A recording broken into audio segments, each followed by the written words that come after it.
Well, well, well. Think some people owe me an apology? Huh? Yeah? Some people owe me an apology? You didn't believe that I would be here early, and here I am? Check the time. Everyone check the time. Look at your phones. Look at your whatever you're watching on. Your devices. Check the time. Just confirm. Yeah? Yeah, pretty big deal, huh? This is partly because last Thursday, I was like 35 minutes late for one stream, which I found unacceptable. So today we're early. The other reason is that I was I was gonna try and go to the gym before this, because I've missed a couple days basically. But I was gonna try to go to the gym before this, but then I was like, no, I'll just end up being too late. So I'm going to try and go after this. So I swapped the order of things around a little bit, so as not to be super late again. So instead, I'm early.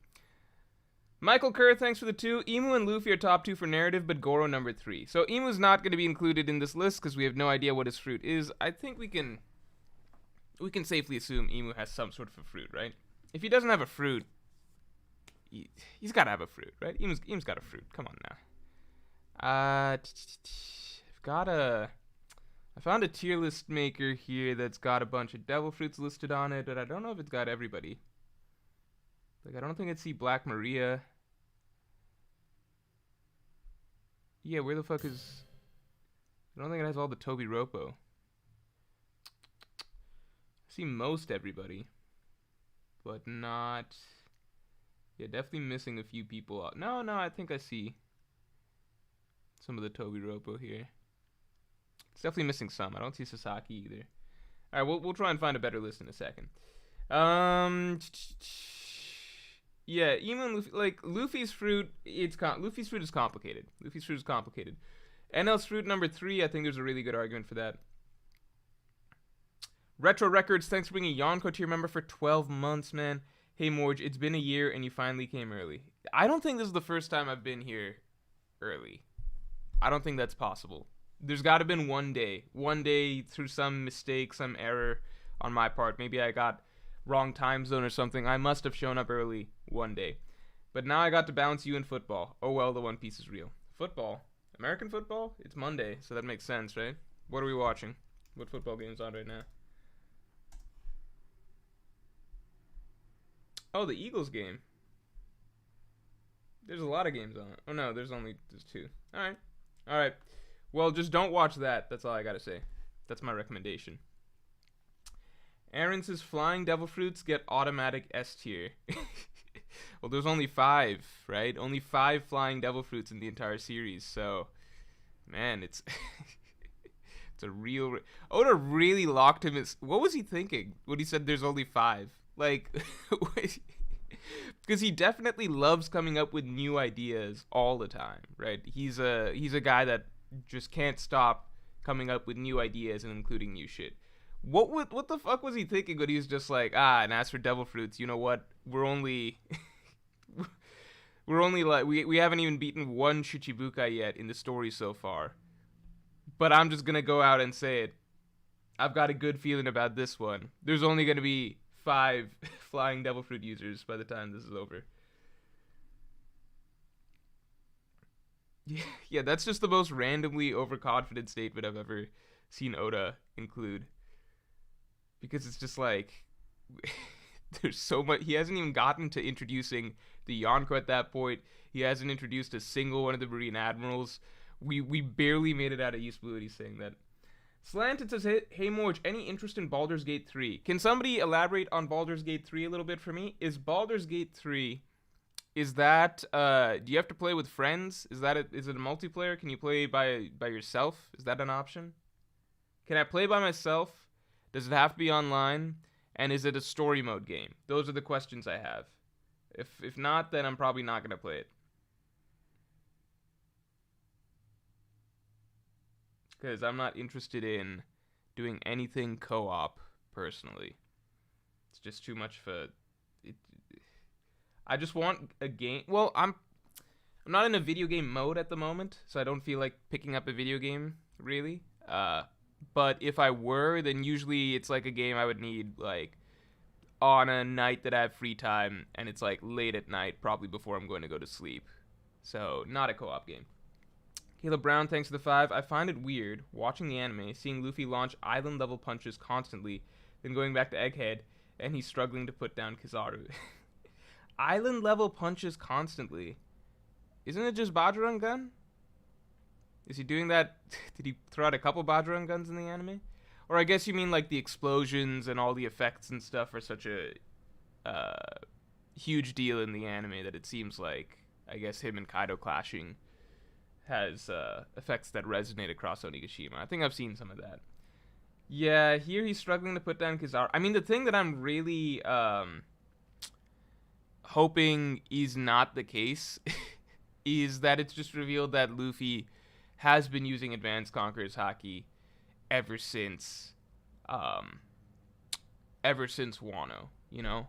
If we find out that every instance we've had so far, like fighting Lucci, fighting the Seraphim, all of his attacks against Kizaru, if we find out they've all been Advanced Conqueror's Haki, then to me that just so ridiculously dilutes the ability, and at the same time it's just jarring because we're cutting between Luffy doing this stuff and struggling, with Shanks throwing out huge attacks of Conqueror's Haki, Garp throwing out huge, galaxy impact stuff.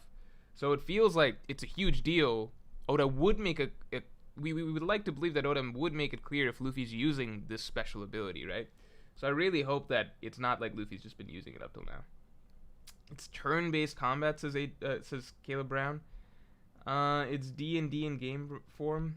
This is one of those things where it's just like, because I didn't play that many video games growing up, and just in general, even as a young adult, didn't play video games. This is one of those things where my first instinct is to balk at it and be like, I don't know if I want to play a turn-based combat game. That doesn't sound fun to me. But then at the same time, it's like, you haven't really tried it, so how do you know you don't like it? So maybe I'd find it fun. Doesn't seem like something I'd be interested in personally, but maybe I'd find it fun. People are really, people are showing up at the stream, surprised I'm on time. Let me tell you guys, let's make it very clear. Everybody confirm. Not only was I on time, I'm actually early right now. Also, let's get the stream likes up to 100 real quick.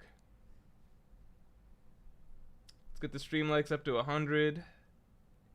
And let me show you when I was young, I did actually play some turn-based games on the computer. But those were like free games that you could find, right? Like, has anyone ever played a Stick RPG? That's one. It has some turn-based combat.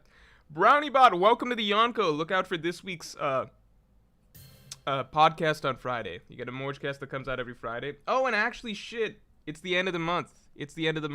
That means that we got to do the Pirate King tier podcast as well. That's an exclusive podcast that comes out once a month. I'm going to be flying to Florida this weekend, so I could probably record it at some point during that time. Maybe I'd be annoying to the people on the plane. Maybe that's not a good idea. I'll find a time to record it. Pirate King tier podcast. Gotta remind myself about that. I'll send a reminder right now. But welcome to the Yonko BrownieBot. Either way, you get a podcast this Friday for Yonko tier members. Tala, thanks for being a Yonko tier member for 7 months. My family thinks something's up with Sanji in One Piece live action because he's stronger than people with weapons and fruits while handicapping himself and being a chef. You know what's funny? That's the fun part about Sanji, first of all, that he's just, he was just that strong initially. I don't think we ever needed an explanation like he's a lab experiment or some shit. I think that kind of took away from it personally.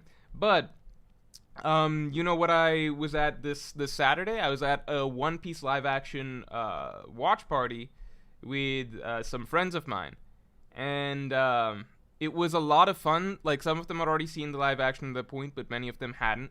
So it was a lot of fun getting to see their reactions and their opinions on everything. And it's easy to forget, but you would kind of assume that a lot of characters with abilities would be Devil Fruit users, but really I think it's just Luffy and Buggy that we get in Season 1, so you kind of gotta... it's kind of hard for people to understand, like, why is Kizaru so fast? Or sorry, not Kizaru, why is Kuro so fast? And it's just like, no, he just is. It's a technique, and it's like, okay, well, why is no one else using this? It's like, it's just the way it is. Don't worry about it. But that was a lot of fun. It was a lot of fun to get to rewatch it and get to rewatch it with people who are blind not only to the live action but to the series in general. And yeah, it was just fun to see, getting their opinions on it, getting to, um, you know, getting to see non One Piece fans just be able to enjoy the series. I think it's a lot of. It feels good considering One Piece has been such a big part of my life for so long. Missed a couple things. Oh no. Ah, fuck. It's Kino the Far. Okay, my new car got stolen. Good. I think you're cycling. I think you've been very reckless with your money, Kino the Far. So I think I hope you got it stolen. This will teach you to be a little bit more responsible. Hopefully. Is Bonnie actually a kid? Oh shit, that's a tricky one. I don't want to. That falls in the category of like Zoro's Hellfire bullshit. If I don't want to touch this right now for two different reasons that this is a controversial topic. Does this chapter make it seem like Admiral's greater than Yonko? Oh, honestly, look out for tomorrow's video. Kizaru's shrugging off these hits. Hard. We need the confirmation if Luffy's using Advanced Conqueror's Haki or not. If he's not using Advanced Conqueror's Haki, then this is basically exactly what you'd expect.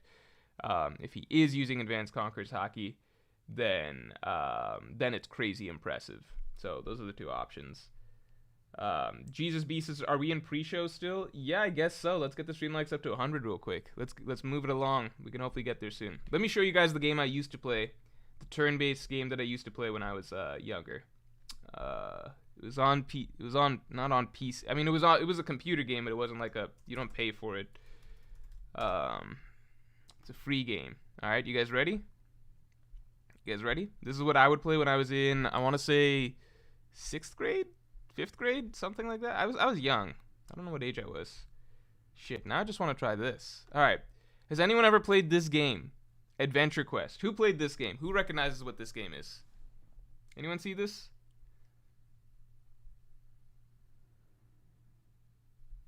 You guys see this?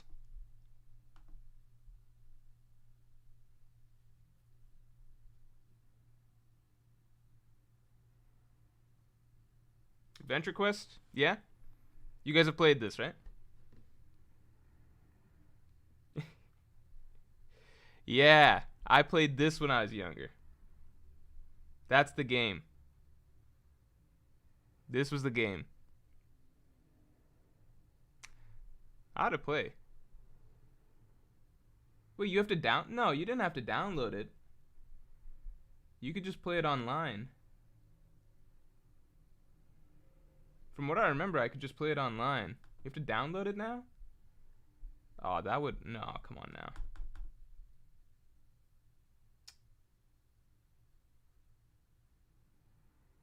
Do you have to download it? Robin V says it's paid to win, but I strangely liked it. That's the thing. So I never... So you would... The best weapons and stuff like that, or there was just... If you were... I don't remember all the advantages to being a member or having a paid account. But you could get a bunch of stuff, and my mom would never ever go for that. So I had to play free to play, and it just felt very limiting and upsetting. But here's the thing: at one point later on, my friend who had stopped playing this game, and he had like parents that enabled him to play whatever video game, like they would buy a bunch of video games and stuff. He had stopped playing his game, so he let me use his account. So I got to play with his account for a while, but it just wasn't the same. You know, it's not your account, it's somebody else's account. So it didn't feel the same. It didn't feel right. Hans Ding, thanks. If Luffy's not using Advanced Conqueror's Haki, doesn't ruin his character. Kizaru's put multiple strides and VP in danger. Roger is most dangerous when the crew is in danger. I think that there's levels of danger. Right now, Luffy's effectively handling things. I think if, like, no one in his crew has gotten hurt, right? But I would agree that if we get to a certain point where it's clear, like, Kizaru is basically, like, I think if we get to a point where his crew is actually, like, fearing for their lives and stuff like that, and then Luffy's still not busting out Advanced Conqueror's Haki, I would agree that it's bad. I mean, I already think it's bad for various reasons that I've talked about at length that I don't want to belabor. But, you know, at this point, I'm like, okay, I'm rolling with it. The tone is still light. It's not that serious yet, I guess. Let's see. Caleb Brown says that was all games back then. What was all games back then? Yeah, you needed to. No, it's not. Slanted says Adventure Quest isn't even a subscription. It's one time, I think. I don't remember. I agree. I don't think it was a subscription, but my parents still wouldn't. Like, my mom, my dad, the questions don't even go to him. It just gets directed to my mom. I'll play Flash or web version. Yeah, let's do this. What? What the fuck? Why would I do this? I just want to be able to play. Ah, shit. Now I want to play this game. I can't just play this game? This would be such a great stream game. Party McFly, thanks for the 5. Hey Morj, I'm thinking of getting a tattoo. If you're going to get a One Piece themed tattoo, what would you get and where? Here's the thing. For a long time, I thought that once I eventually get a tattoo, because I do want to get a tattoo, I was going to get a One Piece tattoo. I was going to get, a Straw Hat Pirate symbol, right? Like just a regular Straw Hat Pirates tattoo. But then One Piece came out on Netflix and became super popular. Now I'm not going to get a fucking One Piece tattoo. It would be so much cooler like 5 years ago if you have like this pirate tattoo with a straw hat. And, some people know what it is, some people don't or whatever. But it's just a cool, like, to people who don't know what it is, it's a cool looking pirate tattoo with a straw hat. So it's kind of, unique spin on that, I suppose, right? And then for people who do know One Piece, they're like, oh, that's the One Piece thing, right? So it's fun. Now it's just like this fucking basic ass, like, oh, you like that Netflix series One Piece, that's cool. It's like, no, it's not the Netflix series, like, fuck off. You know what I mean? Like, I'm not just gonna get a fucking Stranger Things tattoo or some shit. Now it's just lame. What am I gonna get, a Wednesday tattoo, basically? Like, now it's just, obviously that doesn't make One Piece lame in general. But I'm saying, like, now it's just a tattoo of a Netflix show, you know what I mean? Flash is dead? What does that even mean? When did Flash die? No one told me about this. I mean, I've seen this come up before. Flash players no longer supported. I've seen that in other places, but I never really understood what that meant, because I'm just like, with technology progressing, shouldn't we be able to accommodate everything? Get a straw hat on your arm? Yeah. Andrea Anami says One Piece tattoos would be basic as fuck now. I think any niche One Piece stuff, like if you get, I don't know, something from later on in the series, yeah, that's still cool. But if you just get a generic, if you get a generic pirate skull crossbones with a straw hat tattoo at this point, or if you already have one, sorry, but I hate to break it to you, it is no longer a cool tattoo to have. It is just a, it's a basic bitch tattoo, basically, at this point. All right? Apologies to whoever already has one of those tattoos, but yeah, it's pretty much, at this point, it's lame. So I'm glad I waited, to be honest. I'm glad I waited.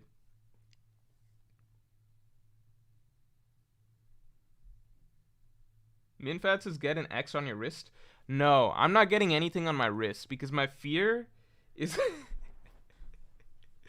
my fear is that the tattoo artist, if they're like super drunk or something like that, I don't know, like you never know, what somebody woke up weird, like they clocked into work maybe a little on something or something.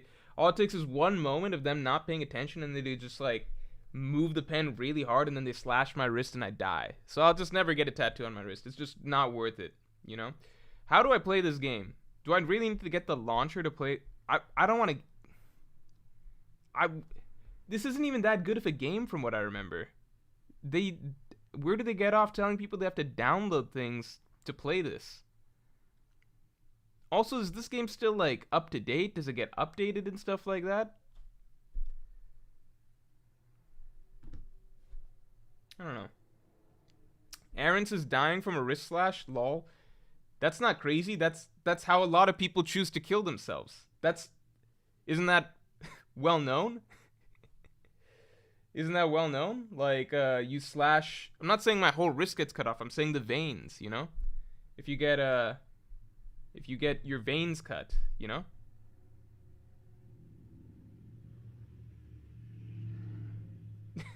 If you get your, isn't that normal? Cutting your wrist is how people die, right? I thought that was well established. That's not an insane fear. That's a well-known, that's one of the most common things. That's how so many people choose to kill themselves, by cutting their wrists, right? And like, if that's the thing that you like doing, then that's all the power to you. But me personally, I don't want to go to a tattoo artist and then like they just cut my veins open and then I just die, right? It's me personally, that's not something I'm interested in. More man can't comprehend Flash. All I know is that this game worked like 15 years ago, and there's no on a web browser, and just logically to me there would be no reason why it wouldn't be working right now. You know what I mean?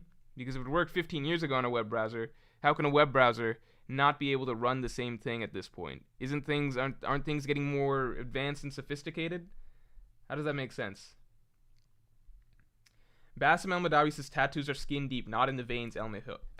I know, but I'm saying that if the tattoo artist is drunk or high, and I've seen a lot of these tattoo artists, the way that they look, they probably show up to work on a lot of drugs, right? They're definitely on something, right? So all it takes is them just being a little bit off, and then they just slash really hard for no reason, and then your veins are cut open or whatever, and then you die, right? You bleed out and die. I think that's a very reasonable fear. So I'm not going to get a tattoo on my wrist. That's my only thought. Party McFly says, Morj out here putting ideas in people's heads, lol. If anything, I'm encouraging people not to get tattoos on their wrists to avoid that. But, you guys do what you want to do. Bassem El-Madawi, thanks for the 5. Fujitoro with Awakening negs devil fruit users near the ocean if it's like kids. Fujitoro with Awakening negs devil fruit near the... Why? If it's like kids.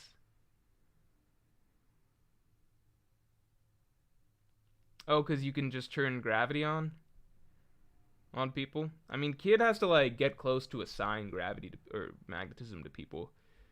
Can we just talk about how Kid's Awakening is shitty too?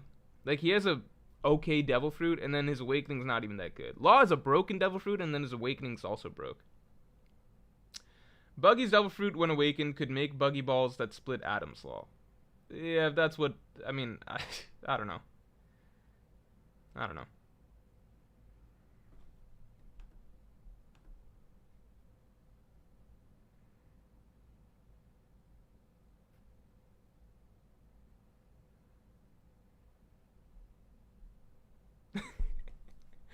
Now everyone wants me to get a tattoo on my wrist specifically.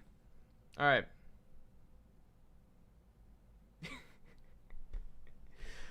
Look, okay, let's be serious. I know that I'm not going to die from getting a tattoo on my wrist. But at the same time, I'm just like... I don't know what I would get now that I wouldn't get One Piece. And I always thought that if I get a tattoo, realistically, I would want it somewhere on my arm. Just because if it's on your wrist, then people can see it all the time. And I think that there's, I don't know, like in certain professional settings, etc., maybe it would be nice to not have a tattoo clearly visible. Arm is nice because you get to choose where/when it's visible, right? So that's my thought, but I don't know what to get now that I don't want to get a One Piece tattoo. Because the options are pretty much either you get something that means a lot to you, or you just get some stuff that seems cool and badass. Let's take a look. Oh, what if I got an Adventure Quest tattoo? That'd be pretty pretty nostalgic for me. But also, I can never play the game again apparently, so kind of pointless. If I were to pick a tattoo for myself, see, if I was looking at this stuff, right? Like, this is mostly generic, basic shit. I would never want a tattoo of anything like this. Really, only the One Piece Straw Hat, Skull Crossbones thing. That was the only thing that I really wanted to get. And now I don't want to get that. Keenan, thanks. Foxy's fruit is totally busted and is wasted on him. Imagine someone actually strong like Shanks or Mihawk had his fruit. It's over for anybody. Yeah, that's the thing. I think Oda had to spread out the fruits in a certain way so that, the strongest character, like a strong fruit, like the bomb fruit. Imagine the bomb fruit in somebody else's hands. What would I get from here? If I had to get something from here, this is lame, this is lame, this is lame, lame. I might get something. This is kind of cool. But I mean, it's just a card thing. This is all dumb. You see what I'm saying? Like, there's no imagination associated with any of these. There's nothing. This looks kind of cool. Yeah, I don't know. That's funny. This is too much. I don't know. Where's the tier list? All right, let's get to that. Let's get the stream likes up to 200 real quick. Then we can talk about doing the tier list. Get that little red creature on your cheek. You know, I know what this is. I'm pretty sure the name is Twilly, unless I'm crazy. Let me check. Adventure Quest. Yeah, it's Twilly. Yeah. Yeah, it's Twilly. This is Twilly. Get the death tattoo on your fingers? Oh man, that is beyond cringe.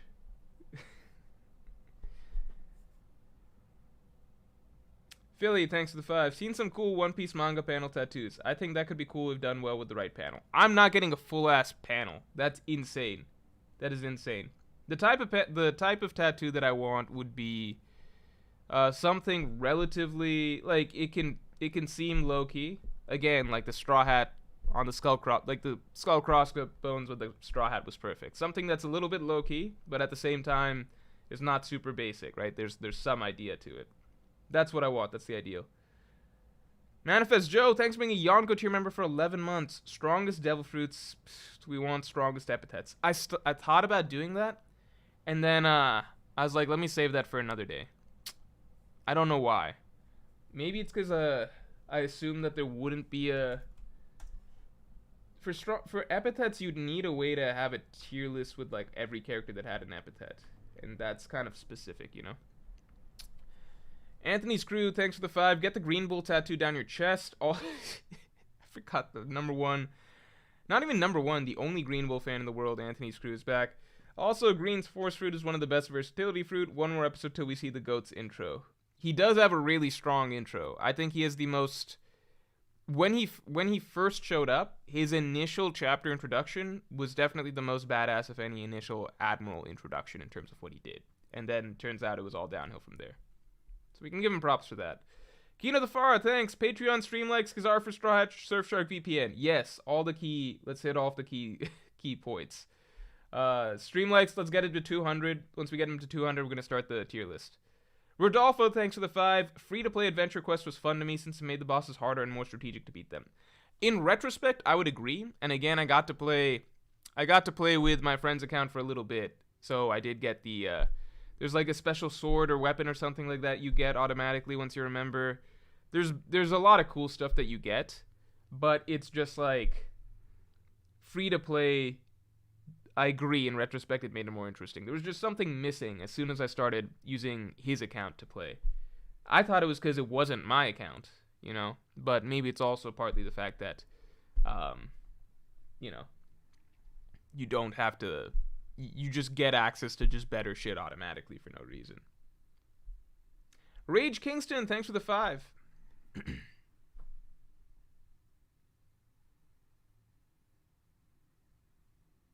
Gaimon tattoo? That'd be funny. Kinamon's fruit is OP. Takwan Nayuta, thank you. Do best tattoos in One Piece tier list. Oh, that's actually kind of interesting. That's actually a fun idea just because... There are a lot of good tattoos in One Piece. A lot of them are just flags, you know, of the ship crew that you belong to.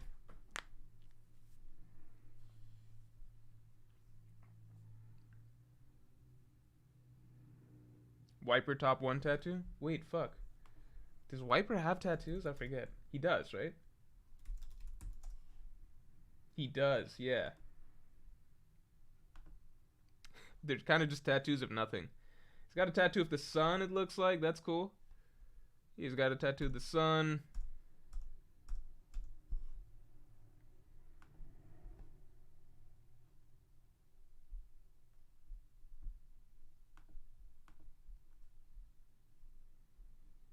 Okay, let me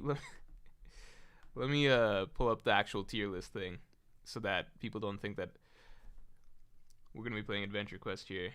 But you know what? I want to. If I played Adventure Quest this Thursday, would people watch? That's my question. I'm not just going to play it for fun. That's not happening.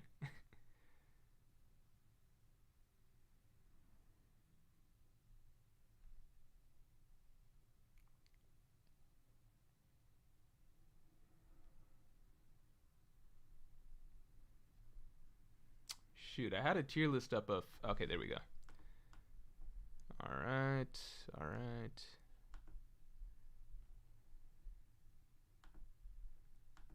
Wait, somebody told me to... Shoot, I was supposed to remind myself of something from the start of the stream. I don't remember what it was now. Do you guys remember? Towards the beginning of the stream, I was like, let me remind myself of... Oh, yeah, the Pirate King tier podcast. Let me just give myself that reminder real quick.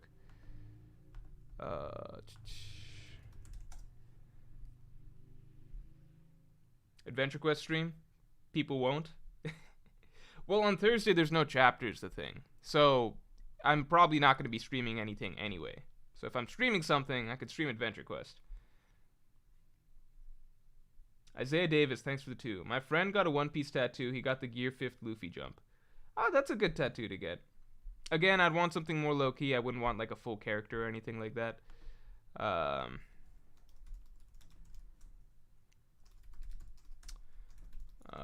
All-powerful God NL, thanks for being a Yonko tier member for 6 months, man. Hey, Mr. George, have you seen the Momo holding Onigashima scene in the anime? They finally did him justice. That was one of my big complaints with the manga, which was we spent like 30 chapters of him just like mentally preparing to hold the, like, to do something with the island, like get his flame clouds out, etc.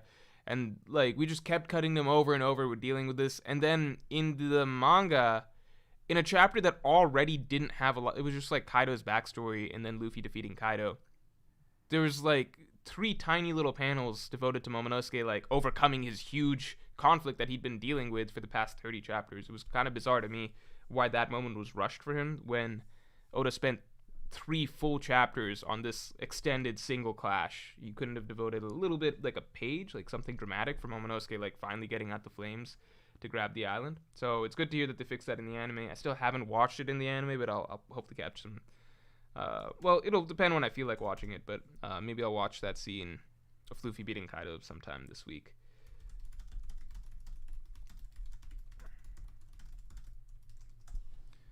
Alright.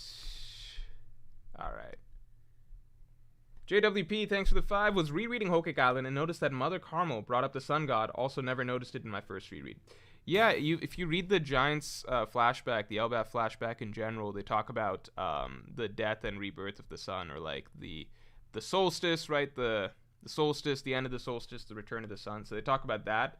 And then after that, they also talk about the sun god once Prometheus is created. So there's a lot of stuff slipped in between Skypiea and Elbaf. Rage Kingston, thanks for the 5. Have you ever thought of making your own manga? You have a great understanding for writing, and I think you could be really good. Thanks, I really appreciate that, but manga just wouldn't be something that I personally, like, for me, what I really want to do is be able to create independent films down the road. So that's my personal goal, I guess I would say. But, you know, manga is a great medium. It would be fun to do something like that. But it's also very... you know, as I understand, that's also like the type of creative outlet that slowly kills you, just based on the pace of these writers and mangaka having to work.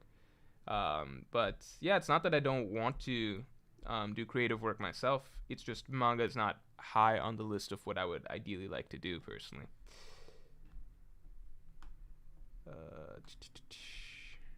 Okay.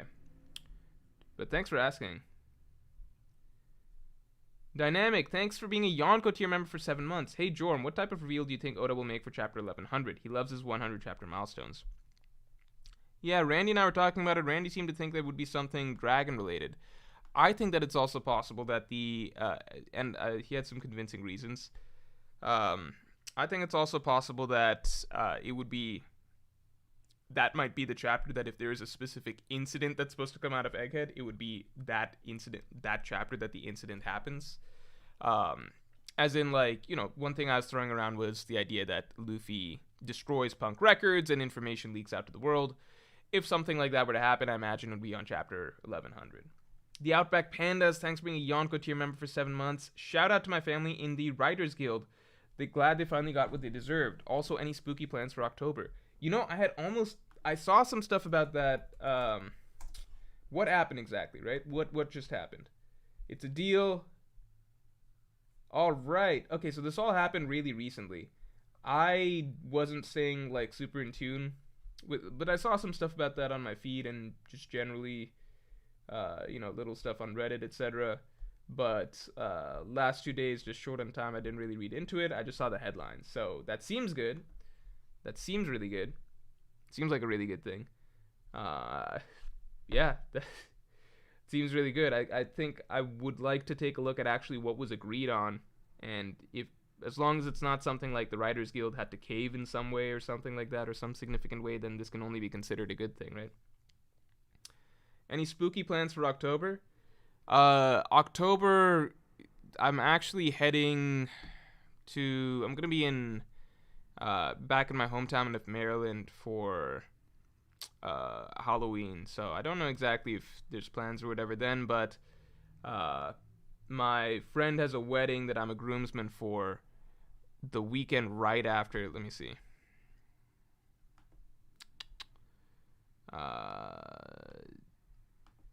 It's the November. Yeah, first weekend of November. So that's when he's got a wedding.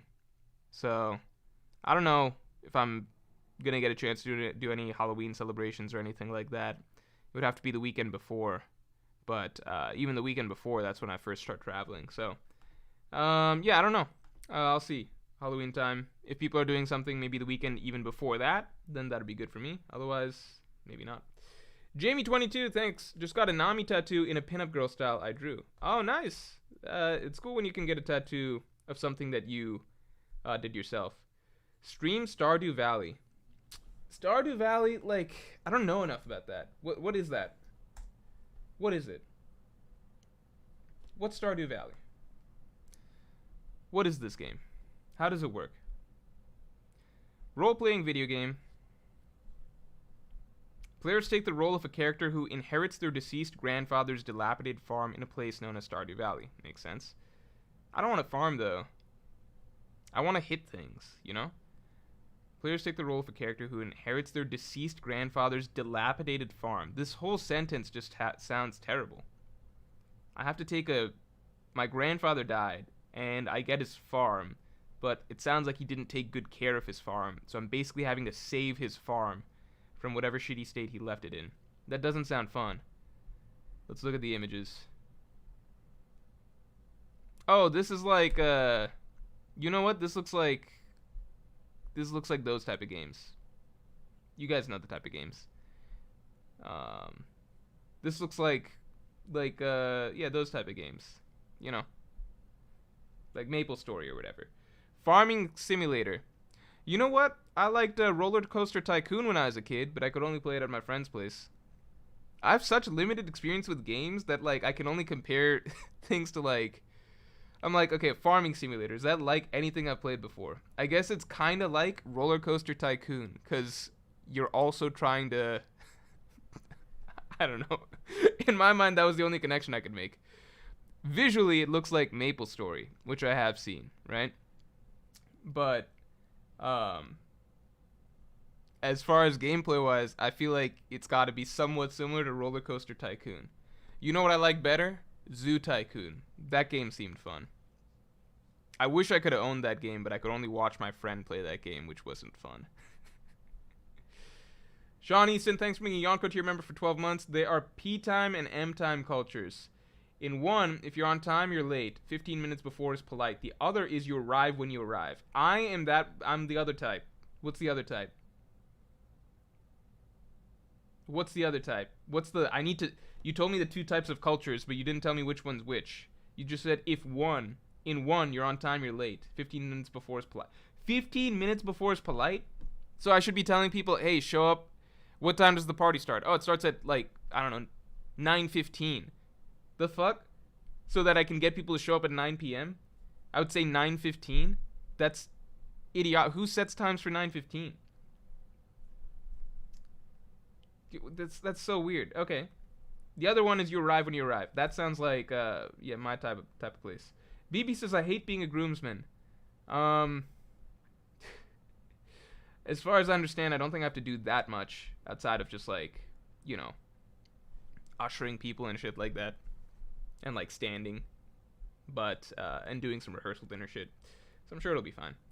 Rage Kingston, thanks for the 5. If you could write a film, what genre? And if you could have one A-list actor/actress for your movie, who would it be? I'd probably go back in time and pull, like, Philip Seymour Hoffman or some shit like that. And genre-wise, the one that I've wanted to do for a while is, if I could do anything, like any budget, it would be sci-fi, basically. Like, that was the one, that's what I really, really want to do.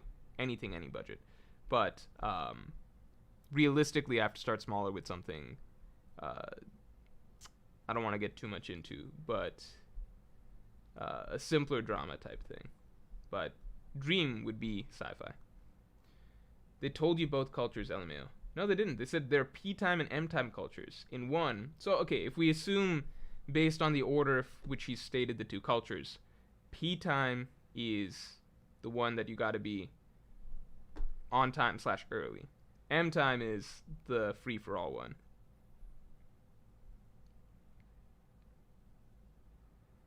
Deleron 1 says no, you just say 9 and then people would show up at 8:45. No, because in normal society, you generally start things at an hour mark or a 30-minute mark, right? You don't invite people to things hoping that they show up at a 45-minute mark. You're not like 8:45 or whatever, right? So realistically, the mark that you'd be shooting for is 9 p.m., right? For normal, sane human beings, you're shooting for 9 p.m. No one does things at 45, right? So if you're shooting for 9 p.m. in this society, you would have to say 9:15. It's a weird time to invite people. Ryan Montecalvo, thanks. Ope Ope Tattoo. Law and Korra are my favorite characters. Do you think Law is one of my favorite characters? Why the fuck would I get a Law tattoo? Have you watched this stream or this channel at all? Also, we're 1 like away from 200, which is when I have to start the stream. Alright. Let's see. Am I playing Stardew Valley on stream? It's for Xbox? What? I don't have an Xbox. Okay. I want to play the game I wanted to play. I want to play Adventure Time. Not Adventure Time. What's the thing? It's called Adventure Quest. I want to play that. But it's outdated now. You can't play it on the computer. Okay. Real quick, somebody explain this to me, all right? Why is it that I could play the game Adventure Quest? Why could I play it before on the web, but now I can't? And I understand it says Adobe Flash Player is no longer supported. That doesn't make any sense, because as far as I remember, fucking everything was on Adobe Flash Player, right? If everything was on Adobe Flash Player, then why would it suddenly stop being supported? Can somebody explain this to me? GDN says, hey Morj, you still playing any FromSoft games? I've not picked up a FromSoft game in a long time. The last video game that I played was God of War, and then I stopped that after like 7 hours, because I didn't enjoy it that much. Play City Skylines. What do you mean it's outdated? If it's out... But why... Wouldn't it be replaced with something that could then work on the fucking web browser? Too expensive to keep it working for new things? Yeah, but it's not for new things. It's for this old thing. It's for this game that you... Never mind. I don't want to learn. I don't care. The answers just don't make sense to me. All right. I guess I have to play Stardew Valley. But it's not... Can I just play Roller Coaster Tycoon then? Because it seems like the same thing to me. I'll play Stardew Valley at some point. Stardew Valley, there was one other thing that people mentioned. Right? I'm supposed to play... What is it?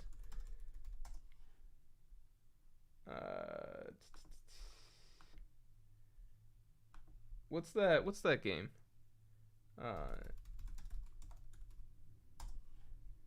Yeah. Harvest Moon for Nintendo.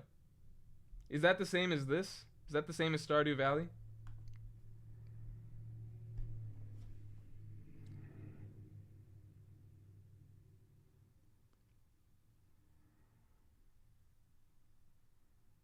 I didn't enjoy God of War. I thought I explained. I didn't enjoy God of War just because... Look, I'm sure it's I'm not trying to knock God of War, I guess, but I think it's just a game that's not for me because I just didn't enjoy. It felt very repetitive to me in that a lot of it was cutscenes and a lot of it was beating up. You would beat up a horde, which I felt to me the gameplay was a lot of just pressing a lot of button mashing basically. I would beat a lot of hordes. I would beat a horde, then I'd get like a really basic puzzle. Do the puzzle, then you get a cutscene, and then after that you rinse repeat. And I think that was just the 1 2 3 pattern that happened over and over and over again, and just didn't. It felt very monotonous to me after a while, and I felt like.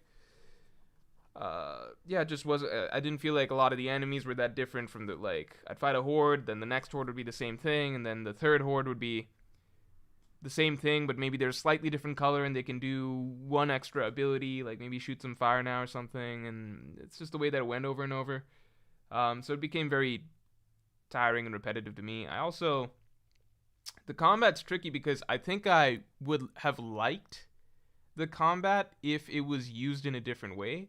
Because again, for me, just fighting a mass like 20 enemies basically and just like basically pressing the button over and over again, and like sometimes I'm doing some combos or whatever, but just if I'm just beating up like a mob over and over and it's the same mob, I'm just not having fun with the combat. So maybe if I'd gotten to fight like the bosses come very, very infrequently. I only got through 2 bosses total. And, if I'd gotten to fight those maybe a bit more often, maybe I'd find that fun. But, like, 95% of the time, it's it's just not a fun. For me, it's just not an enjoyable game in terms of what it's having me do most of the time. Because I think with God of War, I just found myself at a certain point. I was like, I'd beat up a horde. And then I'd feel like a sense of, like, okay, got that out. Like, not sense of, like, achievement or like fun, but just okay, got that out of the way. I hope they don't give me another one for like a little bit. Okay, I got a puzzle. Okay, a cutscene. Ah, fuck, now it's another horde. Like, it was just, I was not like I was just trying to get the stuff out of the way and just hoping for something more interesting, and then eventually it would just be another gang of like weird looking things that are the same as the previous gang basically. Okay, let's do the tier list. As soon as I get through these. Shara, you. Hi, Grom. This is Kino the Far's girlfriend. Thanks for making him happy and a mod. Lol, I like your videos. Also, could Bonnie be a clone like Stussy? Ah, fuck. Kino the Far, have you told her about how you've been wasting your money lately? You told her about the stolen car? Could Bonnie be a clone like Stussy? Okay, first let me ask you guys this.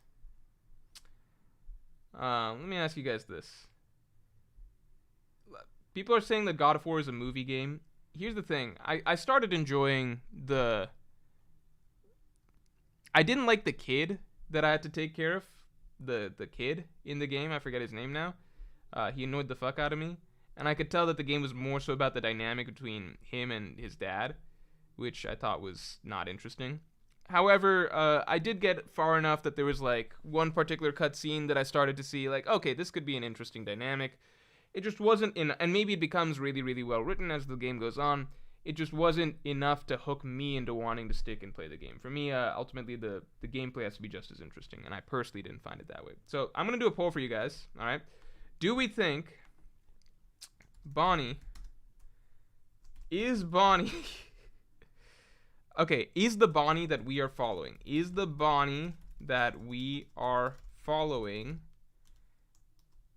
I'm going to say is Bonnie... Let's do this. Is Bonnie a child or an adult?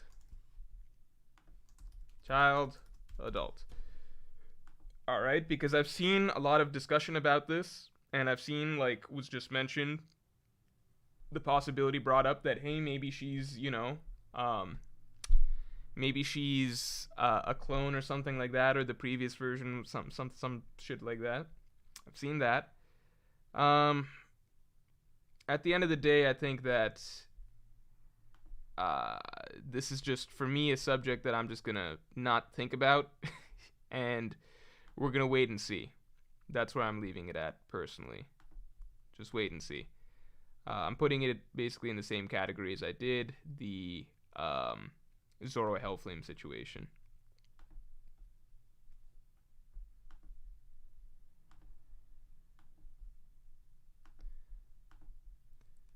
So it seems like most people say she's an adult. 60 something percent, 65%. So most people say she's an adult. And you know what? Let's just hope that's the case. Ray Chia, thanks for the 2. You should play my favorite game, Legend of Dragoon. I don't know what that is. Sounds good. Alex says you should play the OG God of War saga. But I've heard that the new games are better. So to me, it's like if the new games are better and I'm not enjoying the new games, then why would I play the old games? Motherly Love, thanks for being a Yonko tier member for 6 months. Good evening, Mr. Morj. Thoughts on people shitting on Talk no Jutsu but praising the fuck out of I Have No Enemies feels similar. Also, where would Yuji rank in One Piece? The difference is that the concept can be similar, right? In terms of the conclusion that like trying to solve things through non-violence, etc., and understanding. The difference is that Thorfinn's arc is first of all written through literally like it's a very very very very very very singularly, like the manga of Vinland Saga is a very singularly focused character storyline surrounding Thorfinn, right? So it's basically 100 straight chapters and like seinen length chapters building up to this character slowly going through like various moments of growth, breaking him, reshaping him, internal conflict, etc. It's a very, very, very heavily character-focused storyline, like centered around him, to eventually get him to a point where he comes to the conclusion that he has no enemies. Okay, and the way that the story builds up to this is, let's say, much, much, much, much more elegantly done, and with a lot more thought and nuance, and you would, I suppose, say, more fleshed out philosophy than Naruto. It's not even close to comparable. Ultimately, Talk no Jutsu can be a good idea if you're able to, find common understanding or common ground and avoid violence, etc., and, resolve conflicts through that way. That's a good idea, but it's a hard sell, And that's why Vinland Saga understands that that's a hard sell, which is why it's a story that's so focused on war, violence, etc., and the hard sell is like the answers if if you're able to break free of that, that cycle and be able to understand that none of us need to have enemies, etc. In the context of that world, that's a very difficult philosophy to live by, and it treats that type of philosophy and like what it takes to get to that type of philosophy with the appropriate sort of weight and the appropriate sort of pushback. Whereas like, it's not like Thorfinn, like, if you read Vinland Saga, it's very rare that Thorfinn's, like, his Talk no Jutsu, it's not even a thing, practically. Like, there's tremendous pushback, and, like, there's one instance, that shortly after the I Have No Enemies panel, where he is able to resolve a conflict through talking and understanding, and that in itself actually requires a prior relationship with a certain character that I'm not going to spoil, etc., but that's an instance where it happens, right? Beyond that, it's very, very difficult for Thorfinn to actually resolve situations with nonviolence, and that's the huge, difficult premise that Vinland Saga is trying to reconcile. With Naruto, it's kind of like everything that leads up to Naruto Talk no Jutsu in characters, the mentality behind it and the writing behind it is a lot more simplistic than anything in Vinland Saga, which is why it comes across as like, oh my god, like there's this crazy huge conflict and this super evil villain, but Naruto just comes and it's like, well, we can just be friends and like I admire you and stuff, and then that solves it. And that's the difference, in that Vinland Saga devotes a lot more actual writing towards the difficulty of this philosophy and what it takes to uphold it, and makes it more difficult for that philosophy to actually work in practice. Whereas Naruto, there's a lot less writing involved towards developing that philosophy and actually like giving weight to it. A lot less nuance, a lot less depth. And then the problems that it's used to easily solve are much more significant and crazy, with like characters that are basically genocidal maniacs. So That's the ultimate difference, I would say. But I can understand why, on a surface level, it could be seen as similar. Remix King says, would you ever play Pokemon? Maybe do a Nuzlocke. Pokemon seems like too involved, too in-depth. You need to learn too much about Pokemon. Joe Jodwin says, donating to support the Adventure Quest content. The problem is that Flash Player no longer exists. So none of us can ever play Adventure Quest again. Unless we download some shit. And I'm not downloading like a... Come on. They can't make me download something. That's crazy. But I appreciate it. Motherly Love, thanks for being a Yonko tier... Maybe. I'll say maybe. Thanks for being a Yonko tier member for 6 months. Good evening, Morj. No, we covered this. This was the question we just talked about. Doms, thanks for being a Yonko tier member for 12 months. You should play The Last of Us. No, that's a shooter. And I think it's more of a movie game, so on both accounts I don't feel like playing it. Aliathil5, thanks for the 10. Road to Laughtail implied Gear 5th was going to make Luffy a giant by default before being changed to one of his moves. Oh, interesting. I never knew that.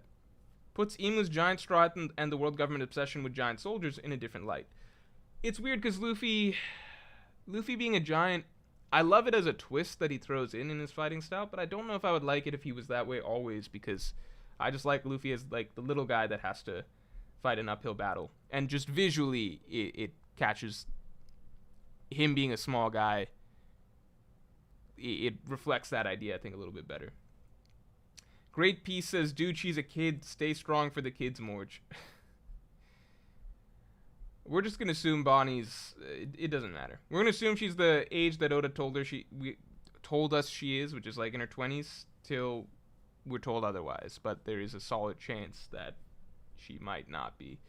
Tuna sub, thanks for the 5. If you ever are willing to do more heavy story games, I recommend trying Red Dead Redemption 2.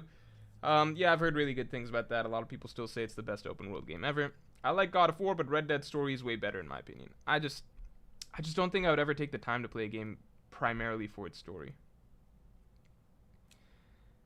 People are saying in depth, it's made for kids. Pokemon is simple, man. That's not true, because like the shit that people talk about when they're playing Pokemon, they're like, oh, I need to feed them this and this, that, and stuff like that, and I need to have like the right number of like flying insect type fire breathers in my team and whatever. I think there's a lot of people that take Pokemon seriously, so maybe it's like that. But at the same time, I don't know. I just don't want to have to learn like types and all that moves and stuff like that, and like shit to feed Pokemon, and like you have to grind levels and stuff. I guess every game you got grind levels, and that's the funny part of RPGs, which is you're grinding levels, and the reward is you get to a higher level, and then you keep grinding levels. But I don't know. This is the way it is. Kino Lafar says, my girlfriend sends super chat. What poor spending habits. Yeah, I guess you're made for each other. Dick so small I piss on my balls. That's one of my favorite names. I think I mentioned that before last time you commented. Vegapunk's teleprompter will malfunction again, like in teleporter will malfunction again, like in his introduction, and send Luffy back in time. Oh, I hope we get no time travel in One Piece. The Toki stuff was the closest we ever flirted with that, and I hope we don't go any further. So, here, looking at this tier list, because we're finally about to start, right? I'm screen sharing, right? Yeah, I am. Alright. I think we've got everybody... I don't know. We might be missing some Devil Fruit users. Let's take a quick... Alright, everybody take a quick check. Do we see the Baroque Works members? No, I don't see Baroque... No, I kind of do. You see Mr. This is not a complete Devil Fruit users tier list. What the fuck is this? Does anyone see Mr. 5? Who made this? This is fucking terrible. Let me see if I can find another. If somebody sees Mr. 5, let me know.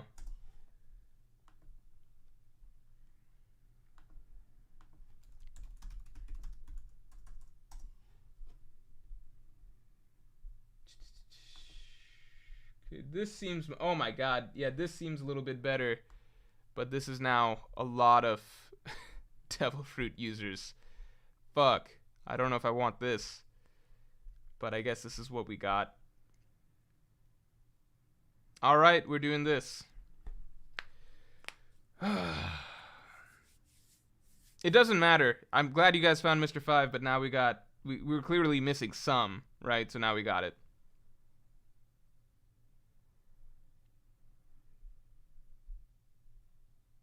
Okay, Mr. 5 was not the point. The point was that we're clearly missing a lot and that there's a lot more devil fruit users than this.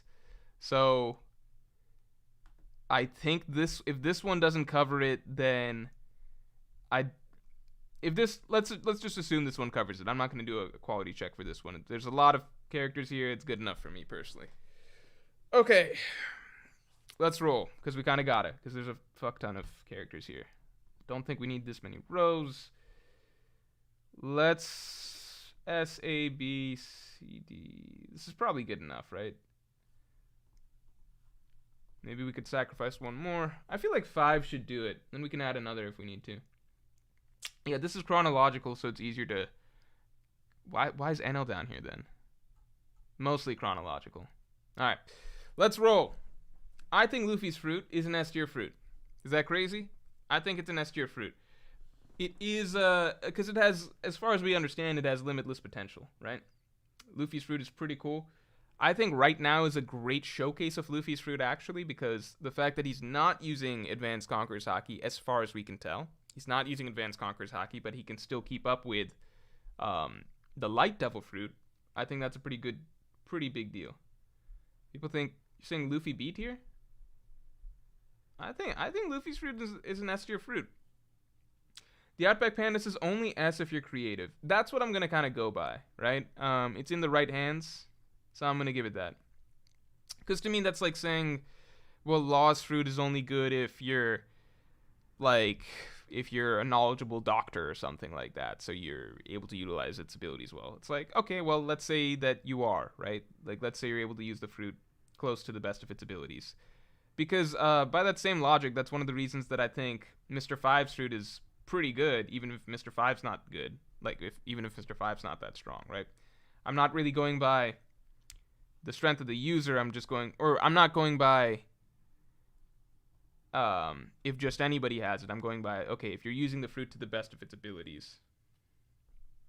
Pre-awakening, I'd say Luffy's fruit is like the standard fruit. The standard strength level of a devil fruit, if that makes sense. It's just a pretty basic ability, you know? It's not weak. It's just not that strong. But I think the Nika Nika no Mi, which is what we're basing it on, is an S tier fruit. Buggy's fruit, I think no matter... We're not going to talk about awakenings for fruits whose awakenings have not been shown. Okay, so I've seen some people say, like somebody earlier this stream said Buggy's fruit awakened could split atoms. I don't know if that's true or not.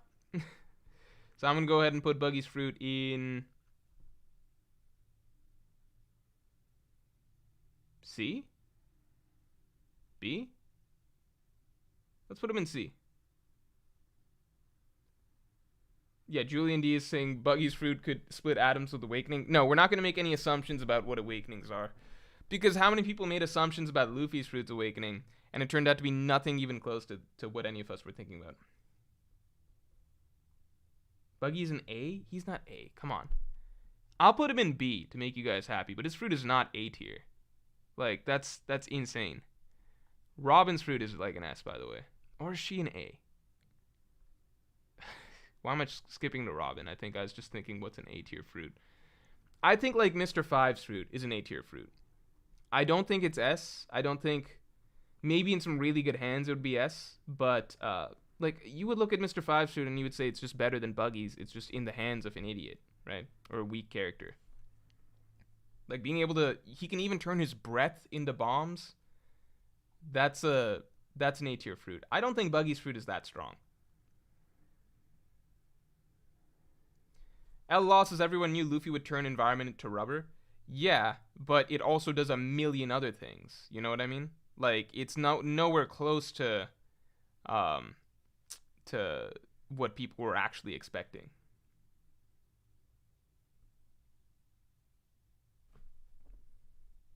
You guys are saying, like, I think you can't just assume that Buggy can split atoms with his with his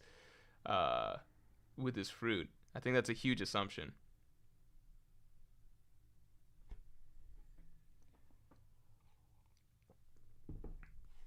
I think Alvida's fruit is tricky. Iden Vino says turning your breath into bombs is useless in my opinion, LMAO. Why is that use? What? That's pretty crazy. Like, you don't think that his fruit, in the hands of literally anybody who's a better fighter, would not be pretty deadly? Like, take a fairly strong fighter already, make all of their attacks explosive. Like, if Sanji had his fruit, it would be insane. If pretty much any strong brawler had his fruit, it would be pretty fucking insane, right? Alvida's fruit is good. Well, it's not that good. JP, thanks for being a member for 6 months. Buggy's fruit allowed to live. Mihawk sliced with hockey. I don't know if Mihawk sliced him with hockey is the thing. I didn't get the sense that Mihawk sliced him with hockey, otherwise he would be dead, right? Obviously, you can separate before Mihawk slashes. We know that that would work based on Luffy's interactions with Katakuri. Yeah, Alvida, no attacks could hurt her because it slides off her. I think that's a pretty good deal. Yeah, you can't land attacks unless hockey equivalent to Buggy. I think her fruit is better than Buggy's because Buggy, it's really like it's mostly slicing attacks that he's really good against. Everything else he has to react to, split, whereas Alvida just has it, you know, it looks like slashing and punching both can't hurt her. So to me, Alvida's fruit is better than Buggy's fruit. Obviously, Buggy can split and do attacks like that. Maybe they're the same tier. Maybe they're the same tier. All right. Her fruit. I think that this fruit, no matter what, it's never that good because we even saw like a stronger version of it from a New World level fighter, Machvis, and this wasn't that big of a deal. It's basically, but maybe that's just terrible users.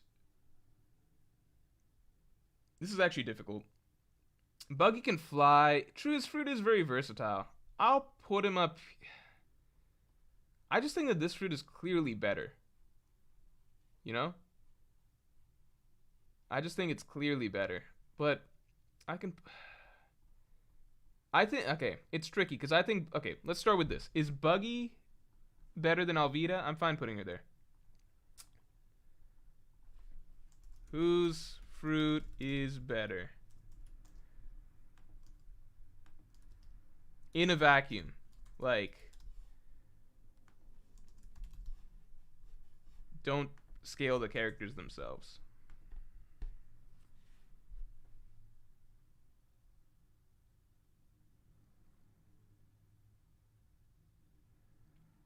Okay. People got Buggy. I could see that. That's fair. If people want to say Buggy's fruit is better, I can put him up here. I think Robin's fruit is S tier. I think if it was literally anybody besides Robin who had her fruit, it would be fucking insane.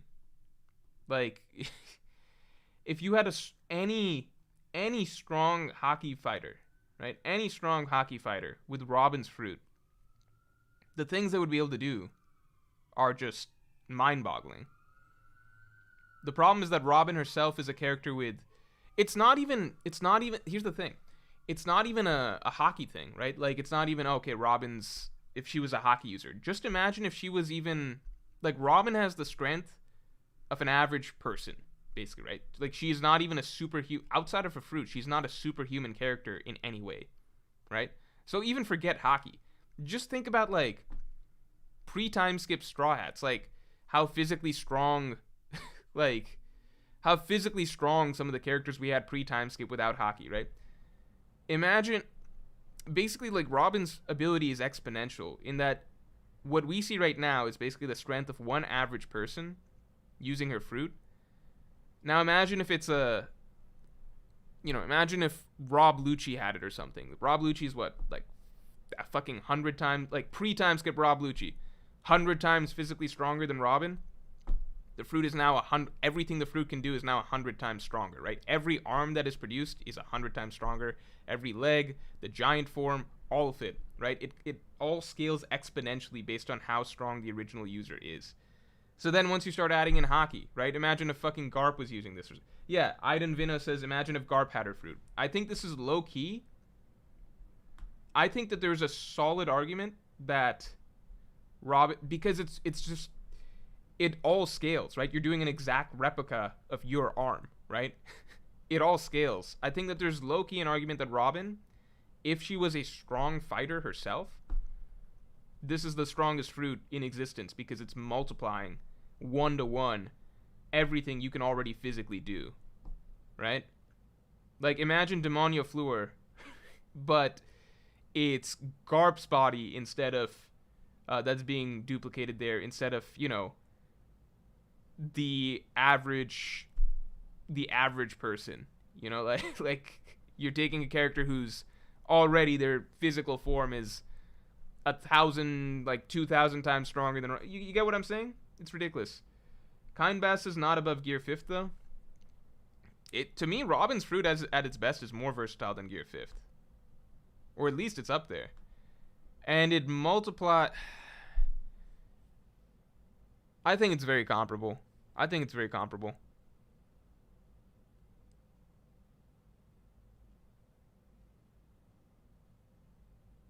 We don't have to argue these two. I think part of the trickiness is that Luffy has all these crazy abilities, but he doesn't use. Like, with Gear 5th, we're not quite seeing it, you know? Like, what if Luffy just went Bajirang Gun against Kizaru right off the bat? Whereas Robin, it's all hypothetical, you know? Mr. 3. His wax fruit is pretty strong. Because he was able to create things that, if I remember, are as strong as steel. He might have needed Miss Golden Week's help for that, but his wax fruit is pretty strong. I think this is basically the type of fruit that's just short of Logia level abilities. Isaiah Davis says, can you explain your reasoning why you don't think Kobe is Advanced Conquerors Hockey? Kobe regular armament being comparable to Armament Conquerors Hockey Garp is outrageous. I just don't think it was comparable to to Advanced Conquerors Hockey Garp. Because again, you can compare, I think what Kobe did against Avalo Pizarro is very similar to what Chinjao did against Pika, and that was just armament hockey, you know? I mean, you could say that, like, Kobe's regular armament being comparable to Advanced Conquerors Hockey Garp is outrageous. You could say that, but then at the same time, you could say that Kobe having Advanced Conquerors Hockey and therefore being comparable to Luffy, Garp, Shanks, Mihawk, those type of characters, that's outrageous. So it depends what you think is more outrageous. Sean Easton, thanks for the 5. For a fun single-player game, try Spider-Man PS4.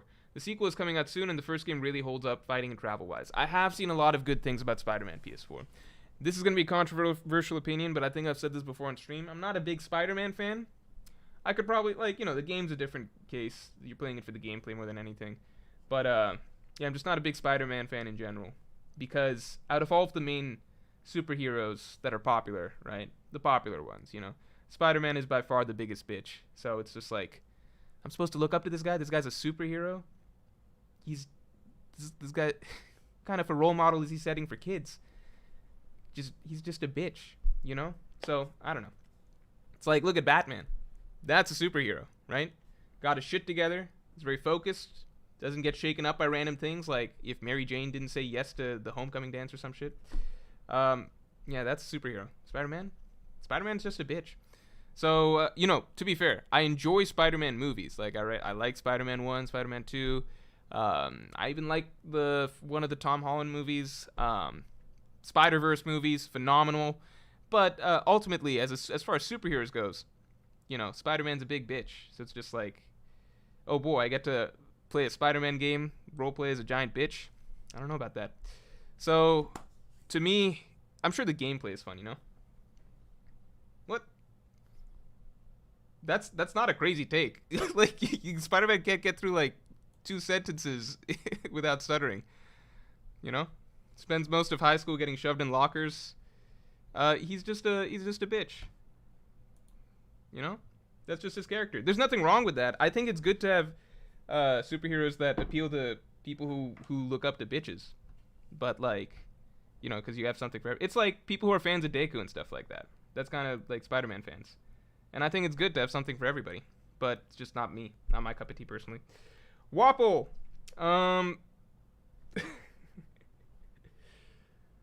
I think it's what I'm. Tell me what I'm saying is not true. It's just true. It's just true.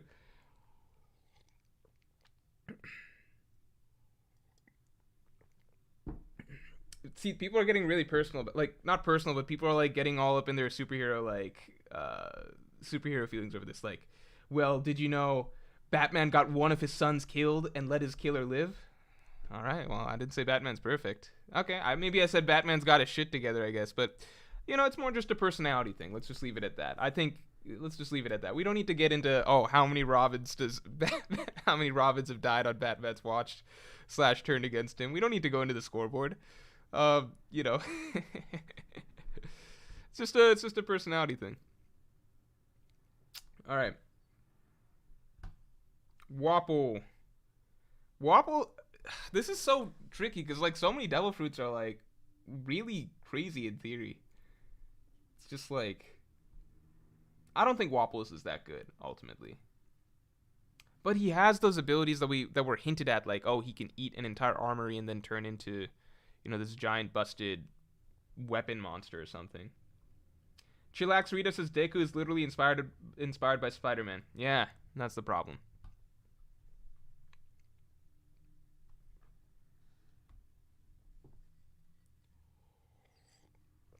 Henchme976 is using child labor as base, though. I don't care what slander you guys have for Batman. I'm not a huge superhero guy. I'm just like, yeah, I'm calling it based on personalities. I'm just like, yeah, Batman, you know, like, no one ever looks at Spider-Man as like, Spider-Man's badass, you know? Batman's badass. Superman's cool, too. I like Batman, Superman. I think I'm, like, into superhero stuff enough because I dabbled in reading comics when I was younger, so, and obviously I watched a lot of the cartoons, etc. Justice League was one of my favorites. Batman the Animated Series I loved. I even loved Superman the Animated Series. Teen Titans, stuff like that.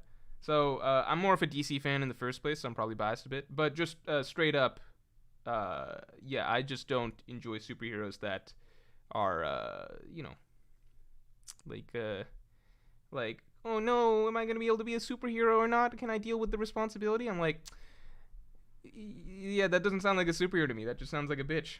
That's just, you know, that's Spider-Man's whole thing, isn't it? Just like, oh no, can I do it? Am I going to be able to do it? Can I stop the Green Goblin today? Oh no. Oh no, they were mean to me at school. Bon Clay. Here's the thing. Bon Clay's fruit is actually crazy fucking good. Because his fruit lets you transform into... His fruit lets you transform into the actual body of other characters, right? The problem is that Bon Clay himself only wants to fight with Okama Kenpo. And he seems to believe that nobody else's body can handle Okama Kenpo. So that's funny to me because it's just like... For most people, you know, imagine a character who already is pretty good hockey, and then he can copy, like, let's say, Kaido's body. They'd view that as a huge plus. Whereas Bon Clay, it's like, fuck, I'm in Kaido's body, I can't use my Okama Kenpo. So I think his fruit is actually really good. I'm going to put it up here.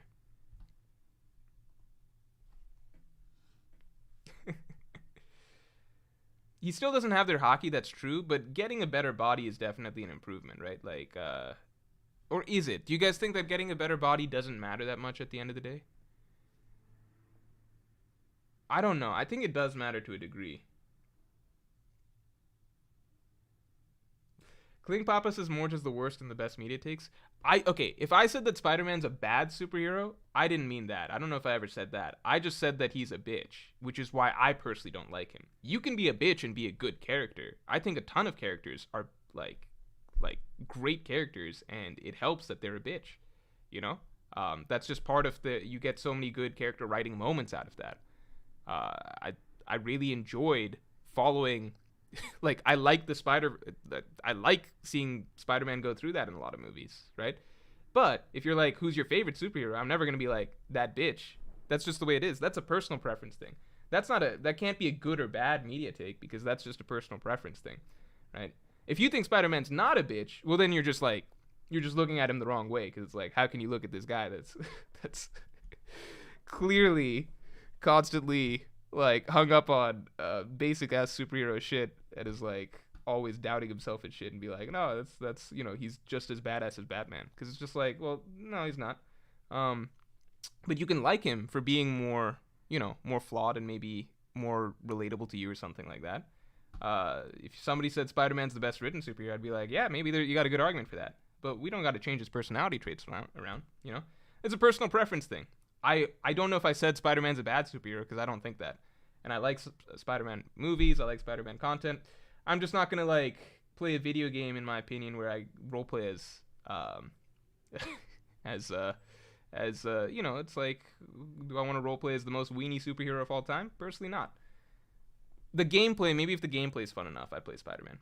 Will of Davy, thanks for the 10. Unsure of the criteria, but if Foxy's Noro was in a more competent fighter's hands, it'd be broken. Yeah, I would agree. I think Noro we're definitely going to put up there. Also, I know she doesn't have a Devil Fruit, but shout outs to Miss Golden Week. Her powers are sick.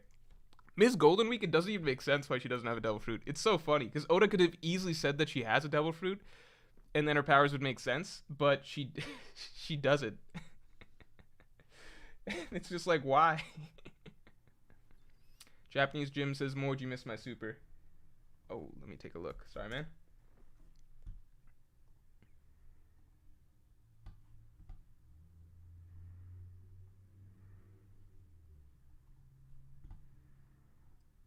Japanese Jim, thanks very much. Hockey beats and enhances all fruits, so it's a weird metric to use while ranking fruit strength. Should be considered individually. Yeah, but it's just like there's certain things where it's like, you can have a character like Robin, where hockey clearly would help her fruit substantially more than it would help someone like,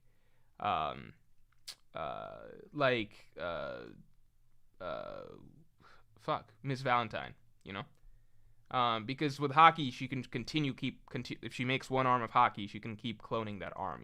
It's pretty crazy. Or even just being able to have a hockey arm come out and grab somebody versus a normal arm, it's pretty huge. Das Bones, he's got a pretty great fruit. I'm gonna put him up here. Is that too? Why am I putting so many people in A? Does this feel too high for people? I think it's because people were like, Buggy has to be in A, and I think that screwed up the whole list. Because it's also just like a lot of devil fruits are similar. They're similarly strong. You can see why they're good. They just, I don't even know. Like, okay, I think Hina's fruit is not that good. Okay, let's pause. Pause real quick. What seems wrong about this so far? Because a lot of fruits I feel like are similar in terms of their capabilities, and a lot comes down to their fighters. But it still feels wrong to me that we have so many in A. We keep telling you B? You think Mr. 1's fruit should be in B? I think when we first ran into Mr. 1, it was like, holy shit, his fruit is clearly more dangerous than these other guys that we've run into so far. Buggy's fruit isn't A tier. Alright, well, people were telling me A tier, I swear, towards the beginning. I think his fruit is better. I think this fruit is better. I think this fruit is better. I'm going to do this, right? We don't have to rank within rows. JWP says you need another tier. We haven't put anything in D tier so far, so I think it's fine. Clone fruit is too high. Why, though? Because you can clone some bodies that are really strong. Isn't that good? Okay, I'll put Bon Clay's fruit. I'll put him lower. Fine. Do you want him here? Feels like a huge jump. Okay, let's do this. We're gonna do this. No, because these fruits aren't even that bad. They're fine. They're just not as... Fine. Changing bodies, I guess, doesn't matter that much because hockey is a thing. And we're going to assume that these are all competent fighters. Let's do that.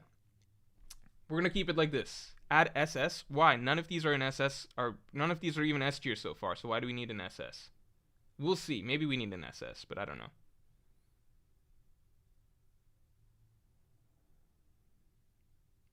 Clone a fishman and can't swim. Hina's fruit I don't think is that good. No, I don't think it's that good. Right? Seems pretty simplistic. Bellamy's fruit is pretty good. I think Bellamy's fruit goes here.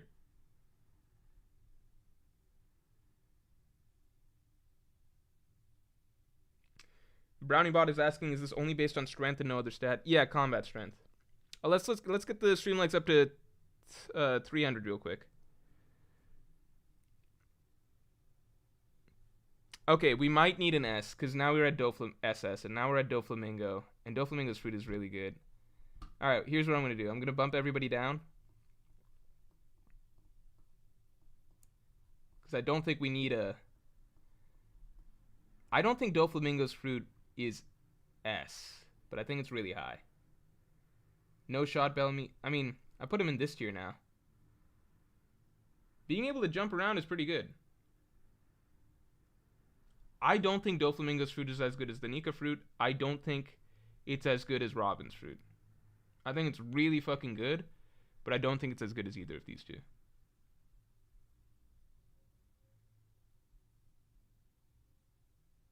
It's too one-dimensional to be an A. Yeah, maybe it's just because I'm thinking Bellamy's strong, so I'm biasing it because of that. I'll put him in here and C. Because I assume you guys mean that you don't want him in. Now it's B tier, but it was formerly A tier. Let's do that. Okay. Okay. Foxy's, similarly, I would put it here. I think it's really good. Bluno is a tricky case. Bluno's fruit has one ability that is... It has like a bunch of shitty abilities and then one really, really fucking good ability. It has one ability that has never been addressed and drastically, if you think about it, changes how you view the entire One Piece world. He's got the door fruit, which can take him to another dimension. You know?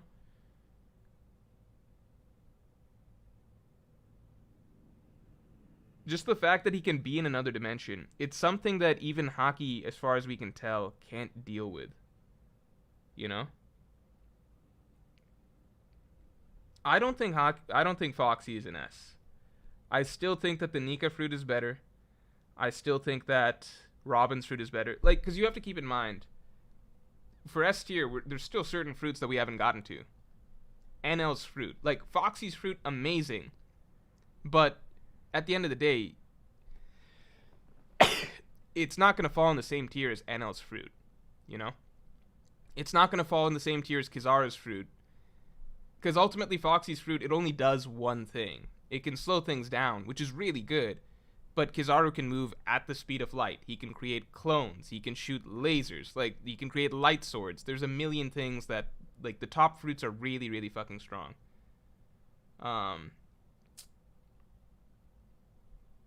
Same with NL's fruit, stuff like that. Like, just keep in mind, there's other fruits that are coming along that Foxy's fruit is just doesn't belong in the same tier as. Bluno's fruit is theoretically broken, though, because you can just go in another dimension. No one can do anything to you. You know what? One of the saddest things, I would pull up the clip, but I'm worried that it'll get copyright claimed. Watch Bluno after he comes out of the dimension trying to attack Luffy. It's just the saddest thing, because he literally gets to... Luffy, there's nothing Luffy can do. He's a sitting duck. Bluno opens the door from the other dimension, and he does the slowest lunge. It's like he's been hit with the Nora beam. He does the slowest lunge to try and grab Luffy, and Luffy easily dodges. I'm just like, if that was anybody fucking, like, anybody else, what do you do about Bluno? Like, if Bluno was a really good fighter, what would you do about that? Doflamingo's fruit is very versatile, right? But it's not as strong at the end of the day as a lot of the other fruits, you know? Bluno's, I can almost see an argument, because even though it only has one good ability, in theory, this ability could beat anybody if it's just in the hands of a strong person. It's literally, there's nothing you can do to him once he goes into the other dimension, right? Once he goes into the other dimension, he's gone. You cannot affect him. It is, it's ridiculous. It's basically like, it's like Vanilla Ice from JoJo's, you know? It's a really, really, really strong ability. He can exit the battle whenever. and he can attack you from wherever. In theory, it should be up here, but it's just, it would be a lot, you know?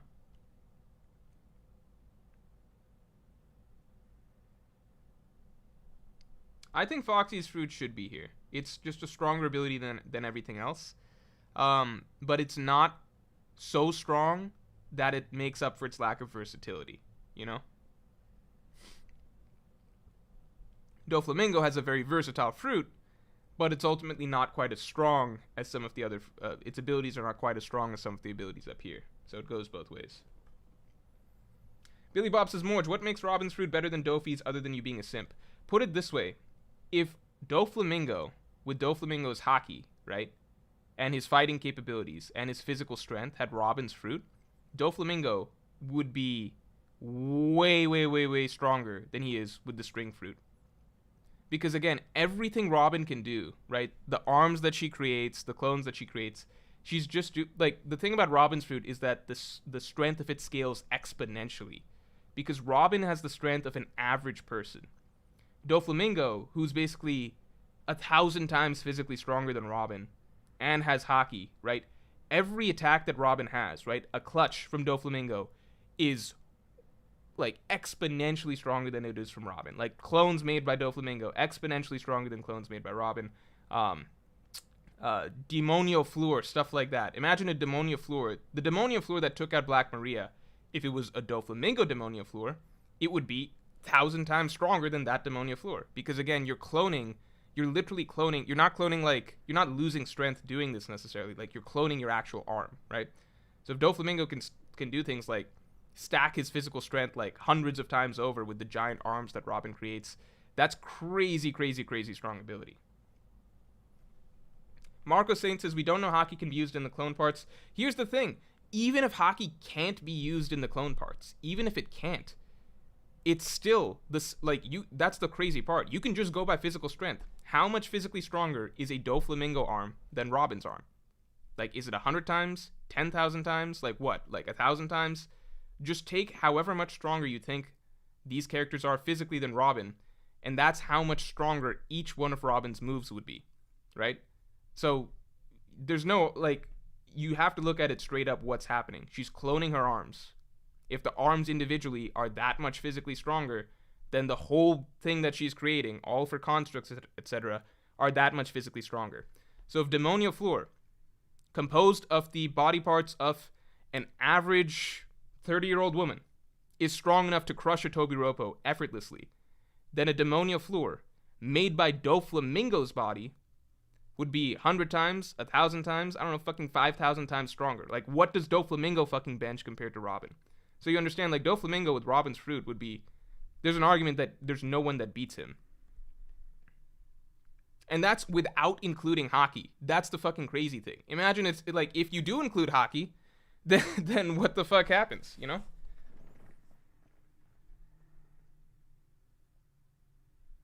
Like, if you can, like, we're handicapping it in theory by saying you can't include hockey. If you just go by physical strength, it's already arguably unbeatable, right? Except for Logia users just because of technicality. But if you're going by physical strength, then yeah, like, if you can duplicate your arms over and over and over again, then even if you think Kaido's like 100 times physically stronger than Doflamingo, Doflamingo can easily, like, Robin creates 100 arm copies and stuff like that of herself, like that.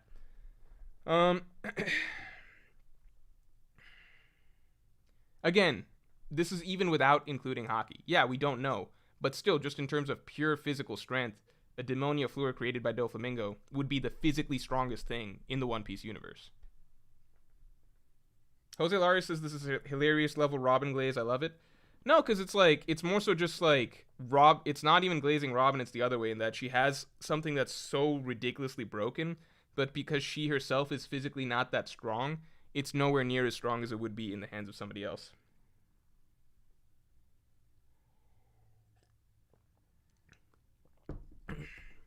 No, I'm curious. Like, I'm genuinely curious. Who is beating a Demonio Floor that is 1,000 times stronger than what Robin created? You can say Logias because they wouldn't be able to touch him because we're pretending that hockey doesn't apply. If hockey applies, then there's no debate. This fruit is unbeatable.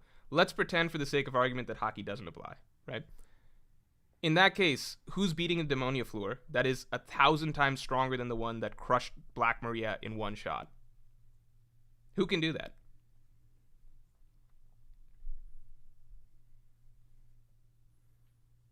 Sean Easton, thanks for the 5. If you think Spider-Man is too much of a bitch, check out the Spider-Man 2 trailer. Also, Spider-Man PS4 struggles, yes, but tears through his villains. Alright, good to know. I will check it out at some point. Pedro Peralta, welcome to the Yonko. Nice to see you, man. Thanks for joining. Yeah, it's not simping, it's the other way. It's more like the fruit is ridiculously broken. The fruit gets nerfed by virtue of the user being physically weak. Yeah, imagine Garp or Kaido with the Hana Hana no Mi. Because it's the one fruit. If Garp if Kaido had it, imagine imagine if you gave Kaido Robin's fruit. Demonia Floor, but it's like it's Kaido's physical strength multiplied a million, a fucking 10,000 times over. It's unbeatable.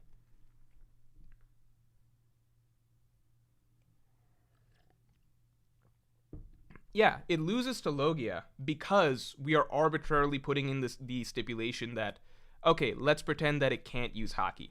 This is just to make it a debate to say that it can't use Haki. That's just to make it a debate, because realistically, if Doflamingo can use Haki on his strings, if all these characters can use Haki on the things that they create, then there's no reason that you wouldn't be able to use Haki on your limbs. You're cloning your own limbs. You could use Haki on them. They're your limbs, right? So that in itself doesn't make sense, but we're doing this stipulation just to make it an argument. If you could use Haki, then there's no argument whatsoever. If Garp can clone all of his arms that are each capable of... if Garp can clone himself, then it's 50 galaxy impacts. It beats anybody in the universe. Jack D. Slime, what makes the slow fruit strong? Because if it's almost impossible to beat somebody if you've been put into slow motion. That's all. JWP says most people agree you're just seeing the vocal minority in chat. Alright, fair enough. We'll move on. Hina, or not Hina, Khalifa. Her fruit is fucking nuts. Because if it was in the hands of any, if Lucci had this, Luffy would be fucked, right? Because every move is getting soap on you. And anytime you get soap on you, you get... But then there's Haki. That's the tricky thing. A lot of these fruits, would Noro still affect people if they... That's another reason Robin's fruit is so good, because Haki or no Haki, it's a physical strength thing, so you would have to overcome that, right? It's not an effect-based thing. Noro gets weaker once you include Haki. That's why Blue Nose is so fucking good, because Haki or no Haki, Future Sight fucks up Blue Nose fruit. That's the one thing. Future Sight lets you avoid it. That's the only thing. Her fruit is really good, but as soon as Haki cancels it out, it becomes less good. Whereas bombs are good with Haki or without Haki. This is good with Haki or without, against Haki or... Sorry, clarifying, right? Noro may not be as good against Haki users. Whereas something like Wax Fruit, creating a Wax Armor, it doesn't get canceled out by Haki. Some of these are Haki effects that just get canceled out, Sorry, effects that just get canceled out by Haki. I'm speaking in such... convoluted tongue twisters right now. Some of these are effects, like Noro, and the soap thing that Haki would potentially just cancel out, which make them much more useless in the grand scheme of things. Other things are just good for combat, like this, which mean that they hold up better against Haki. So it's hard to gauge these two. Daniel Allen, hey Morj, missed the last few streams. Did you ever read Rick Riordan novels as a kid? If so, what are your thoughts? Yeah, I love those. I think a lot of people really, really love those novels as a kid. I think that there were a type of series that maybe never hit that huge mainstream appeal where everyone knew about it, like Harry Potter. But for those who were reading it, right, it did have a lot of low-key popularity, and I think it was one of the cooler fantasy novels to throw yourself into as a young kid, because it uses Greek mythology, which is already an existing fantasy verse that isn't really being built from scratch. So you get to jump into almost like a pre-built fantasy universe that you already know some stuff about, Zeus, etc. All right. Yeah, I'm gonna keep her here, just because Haki cancels stuff out at the higher level. Do we think Noro would get canceled out by Haki? Oh my god, we got a lot to go. I'm gonna have to do these faster, just because. One sec.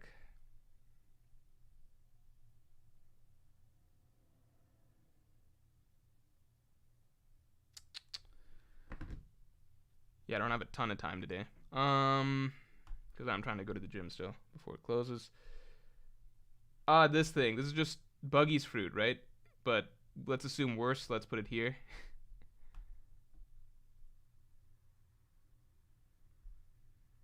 His fruit was good. His fruit was busted. Do you think it only works on swords? I think he had a really good fruit. Don't remember what this guy did, so I'll put him here. Her fruit was fucking amazing. Like the ghost fruit, I think this is one of the best fruits in the series. Again, Haki might cancel out the ghosts, but there's so much other stuff you can do. Like just being able to create illusions, that's a huge part of being able illusions is huge. Just being able to fly, it has so much utility. It's a really good fruit.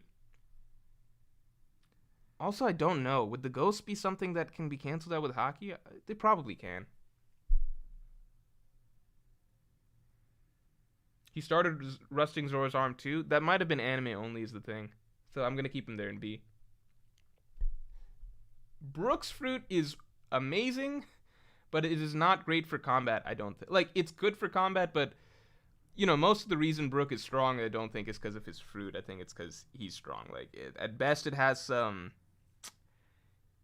some ice capabilities thrown in, but I think he belongs here. Moria's fruit is good. If the amount of strength you can gain from the Shadows Asgard, just remember Nightmare Luffy. Moria's fruit is really good, actually. Moria's fruit is one of those that almost has no ceiling. So I'm going to put it here. This might be controversial, but really think about it. It has almost no ceiling. Because the amount of shadows that you can get is absurd. Like, when Moria is physically not a strong fighter, right? Moria is physically not a strong fighter. He's like, okay. But when he got Shadows Asgard, when he used Shadows Asgard, right? He went from being an okay fighter to literally, let's not forget, right? Moria physically is average at best. But you do Shadows Asgard, and even an average fighter can now do this. Who else, how often do we see stuff like this, right? The island is breaking up. All of Thriller Bark is kind of breaking up, right? This would be a crazy, even if a character did this today, we'd be like, damn, that's pretty impressive, even in the New World. That'd be something fairly impressive. I don't see, there's no Yonko first mate outside, I don't see Marco or Katakuri doing some shit like this, you know what I mean? Or you get what I'm saying? Just in terms of sheer physical strength. And this is Moria absorbing it, who's not that strong of a fighter. So, I feel like actually strong fighters, if they could do Shadows Asgard and stuff, I think it's a pretty big deal. Maybe I'm overestimating him, but what do you guys think? I think it's at least minimum here. Jose Larios says he fought Kaido. Yeah, that's the thing. And again, I don't think it's like Moria was once really super strong or something. I think he was just better able to fight in Shadows Asgard. Moria got fat. Yeah. I'm going to keep it here. Myriad says Moria is physically strong. I'd put him close to Luffy's strength when they fought at Thriller Bark. Okay, we could say maybe he's close to physically as strong as Luffy was. I don't know. But either way, the jump that he took there to splitting up the whole island, I think that's pretty fucking insane, right? I'm going to keep it here. Kuma's fruit. I want to put it here. This is another one of those that I feel like might be affected by hockey. Back when we used to think Kuma could reflect literally anything, a lot of people felt like some people thought that Kuma's fruit was just outright the best. Now the sense that I get would be that, if, let's say, Mihawk took a swing at Kuma and Kuma tried to block with his paws, Mihawk would still end up cutting through him. That's my feeling. Do people agree with that or no? I guess the way I'm looking at it is that there's some fruits that are still really, really good despite the new things we've learned with hockey, right? Like Luffy's fruit, Robin's fruit, Moria. These things are still super effective with or without hockey. Things that are more effect based, again, like a Noro Noro, like, things like Perona, I feel like they take a hit and they can't be top tier anymore once we learn that their effects likely are just useless against hockey users. You get what I'm saying? So I wonder, because the other things Kuma can do I don't think are that big of a deal. Like Ursa's Shock is strong, but I don't think it's that big of a deal. He does have his paw cannons and stuff like that, so that still works. But to me, his real thing he has the speed, so it's a combination of things, right? And ultimately, he can still reflect attacks that aren't hockey based. So like if Logia users, if NL shot something at him, if the Kainu throw meteor fists at him, fireballs, he can still reflect like Kizaru's lasers. So I guess the utility still puts him there, but I view him more tentative. Like if you asked me once upon a time, I'd be like Kuma's fruit is arguably low key the best in a fight. Now I'm like, I don't know. Dominic flaxes how Robin above Kuma. Robin's fruit holds up better. Pretty much any physically strong fighter becomes like if you give them Robin's fruit, they just become exponentially stronger.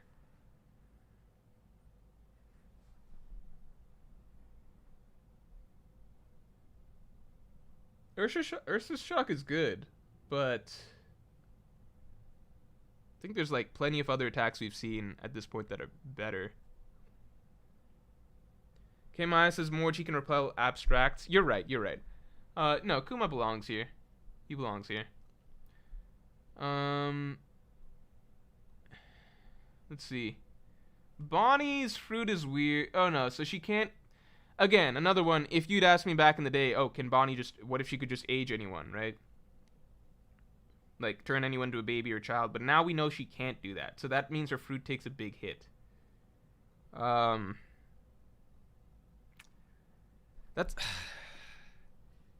That's why it's so hard to fucking grade these, because it's like once upon a time Bonnie's fruit would be nuts.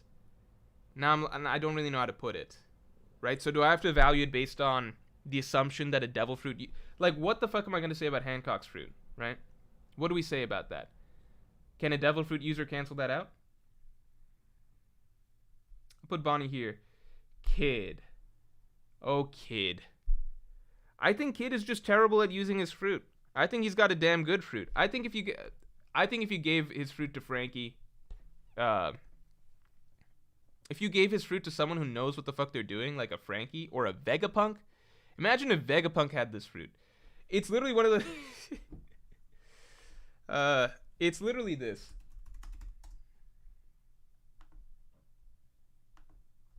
You guys have seen this meme, right? If Vegapunk had Kid's fruit, right? This would be. It's one of those society ifs, right? If Vegapunk had Kid's fruit, the whole world everything would have been solved by now. We'd be living in a utopia. It would be amazing, right? All of his wildest dreams, he'd be able to achieve his craziest imaginative ideas. Everything would be fixed, right? But unfortunately, it's just fucked up that the biggest, stupidest, dumbest character in the world with a brain the size of a pea is the one who has this fruit. I think it is a great fruit. If Frankie had this fruit again, throw Frankie in the monster trio. It's done.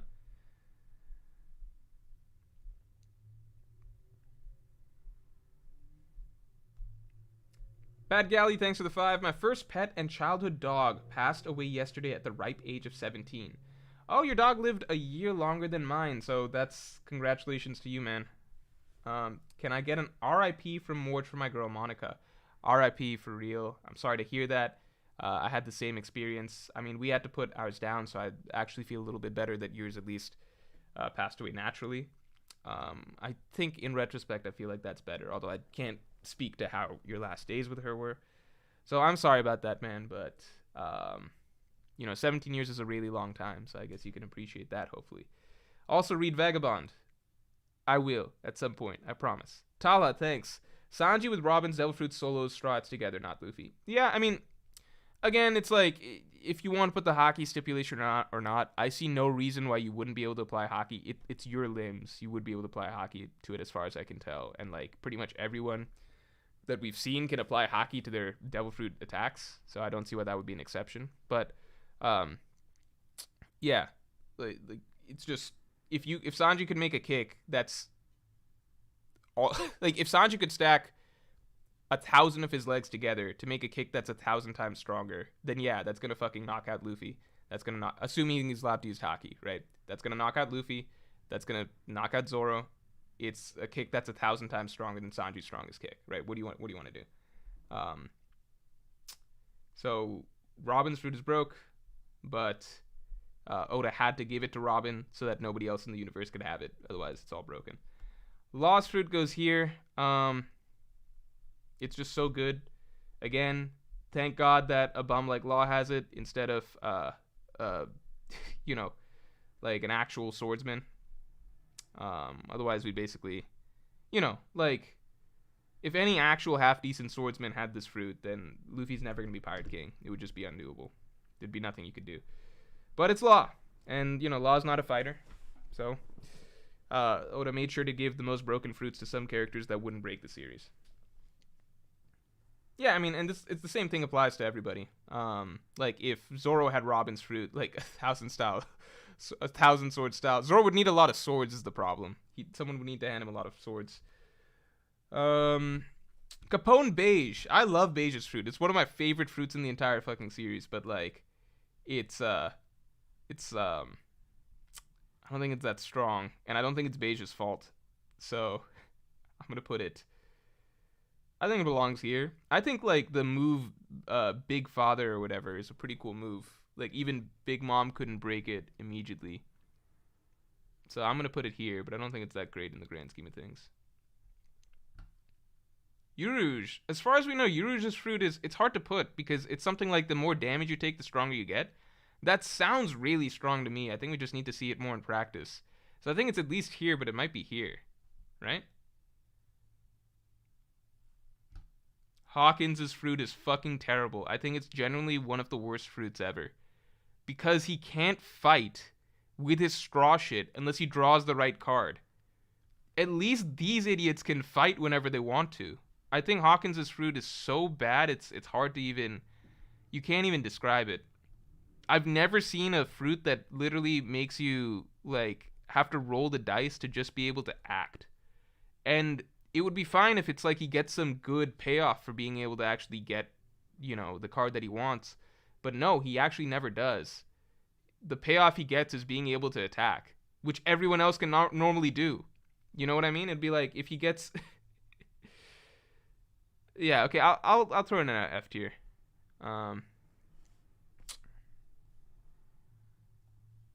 Here, we'll do it just for him. Oh, whoops.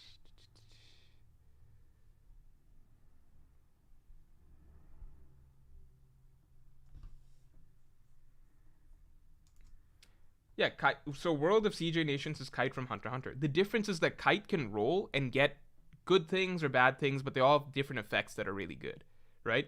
But imagine Kite had to roll, and if he rolls right, then he just gets to attack. It's like you're not getting some cool special ability. It's like you are now allowed to attack with your weapon. That's what it is.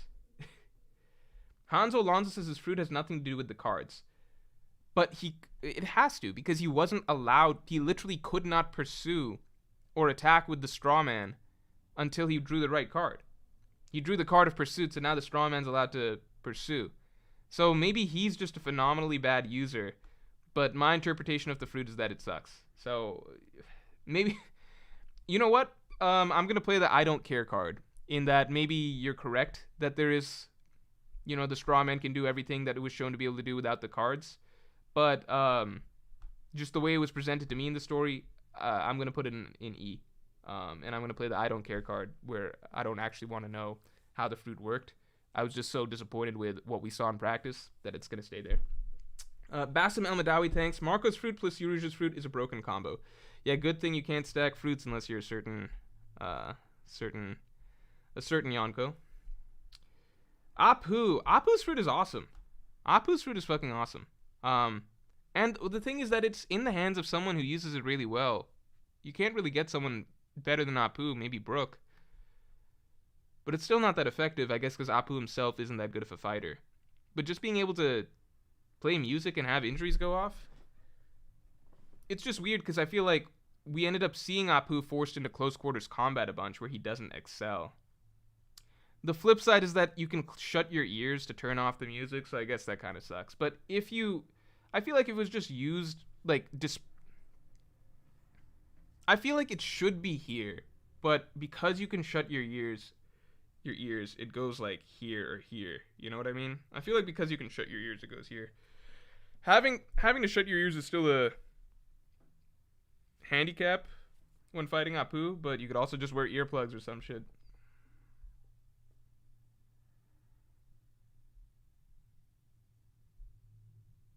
Yeah, I know you can cover your ears. Hancock's fruit. First of all, for Hancock's fruit, I know normally I do polls while we're doing the streams and stuff, but I'm just short on time today. We just gotta kind of move. And there's a lot more devil fruit users than I thought. Hancock's fruit is difficult, though. Hancock's fruit is very difficult. First of all, do you think you can turn yourself... How does hockey... Okay. Can hockey stop you from turning to stone? / turn you / undo being turned to stone? No. Wait, yes. No. That's the big question. Because if it's not about that, then it's just about your personality. Like, some personalities don't get affected by Hancock, and then others do. If we agree that hockey can stop it, then I'm going to put it here. If hockey can't stop it, then I'm putting it here. That's my point of view.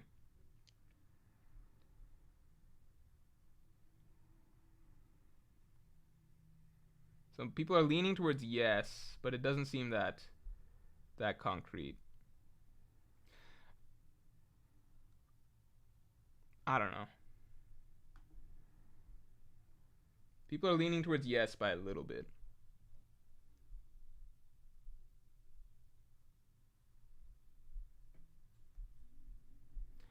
Omarua says, didn't Wapple's fruit produce that super unbreakable alloy for the world government that even Whitebeard couldn't break and rain forward? D tier is disrespectful.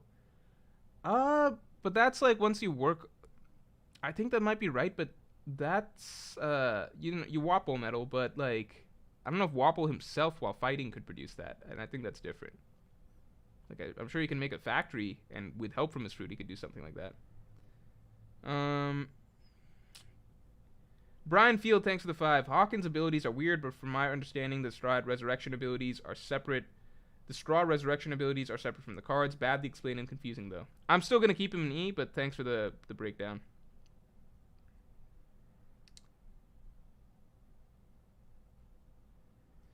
Momonga resisted it, but he had to do some stuff.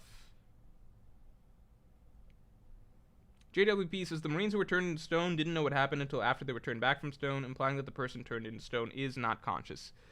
That's true, but this is also One Piece where it's like... I don't know how much like Oda puts thought into stuff like that necessarily. Because there's also lots of other little things where it's like, well, this doesn't seem to 100% make sense, but it just does. So I guess we can put it in S.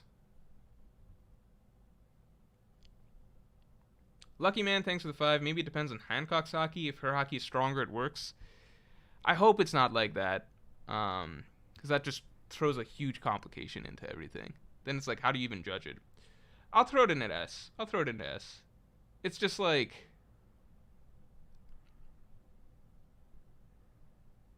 it's like either the most broken ability in the world, or it's a very good ability that can work on some people. You know what I mean? We'll put it in S. I mean, to me, the physical attacks. So Marco Saint is bringing up physical attacks. Physical attacks, I imagine pretty much anyone with hockey should be able to undo, or hockey coding can avoid themselves getting hit by it. I'm really talking about the Mero beams. And yeah, Momonga ended up. So Momonga has hockey and he ended up relying on stabbing himself. Yeah, but I imagine his hockey is probably not strong enough to resist it. You probably need a good deal of hockey to resist it. Like, would it work on Shanks, you know? Because that's the thing. Like, that's my question. If she did a Mero no beam on Shanks, would it work on him? Yes or no? You know? There's no real reason it wouldn't work. Like, why would Shanks isn't like Luffy, where he has like no level of sexuality at all, basically, right? So for it to not work on Shanks, it would have to be hockey based. And if we're saying that it wouldn't work on certain characters because of hockey, then I would no longer put it in S tier, you know?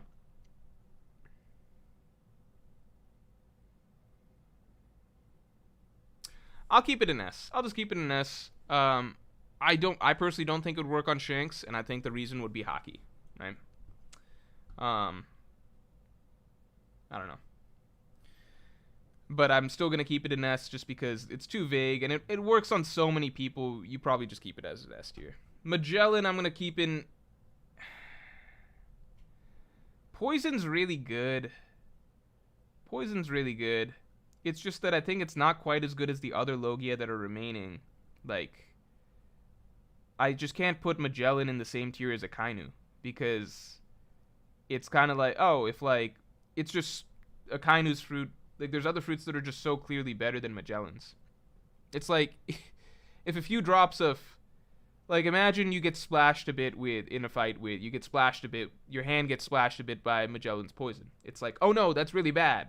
Like, I'm starting to experience some symptoms. This feels rough. Should probably go to the, hospital or something like that. Now imagine if your hand gets splashed with a bit of Akainu's magma. You no longer have a hand, right? Like, it's... I just can't, I don't think his fruit is as strong as Aokiji's fruit. I don't think his fruit is as strong as Akainu's fruit. I don't think it's as strong as Kizaru's. I don't think it's as strong as Anel's. I don't think it belongs in the same tier as Whitebeard's, right? So there's so many fruits that I feel like are much better than Magellan's, but Magellan's is also really good. I'm going to keep it here. JWP, thanks for the 5. I meant that someone can use hockey to revert themselves back from stone. I don't know whether it can outright resist getting turned into stone initially. I could see that. So you have to be able to just resist it in the first place thanks to hockey, I suppose.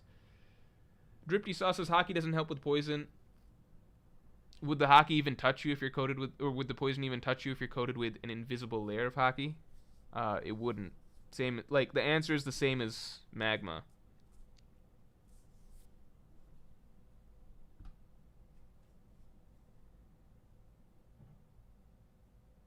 Tanker says it's basically a somewhat weaker magma fruit. Yeah. Sun, thanks for the 5. If Wapple ate a rubber ball, can he copy Luffy's gear 5th? Also, what's your favorite fruit based on your preference or your use in the story? I've always liked Marco's fruit. I always thought it's the coolest concept for a fruit in One Piece. Brian Field says, keep in mind Magellan was so strong because he ate poison all the time to make his venom stronger. That's why he was shitting all the time. That's funny. That's true.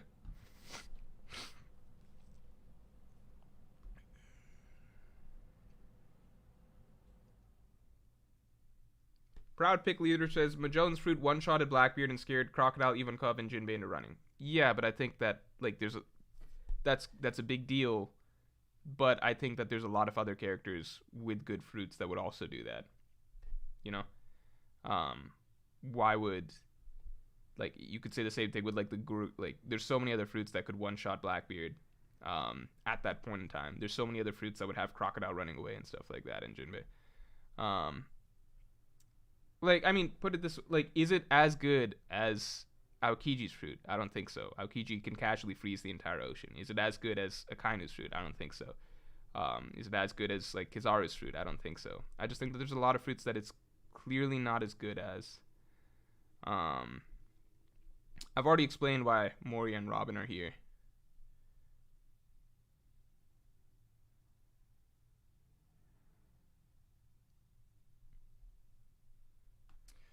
All right, I'll put it here. I'll put it here.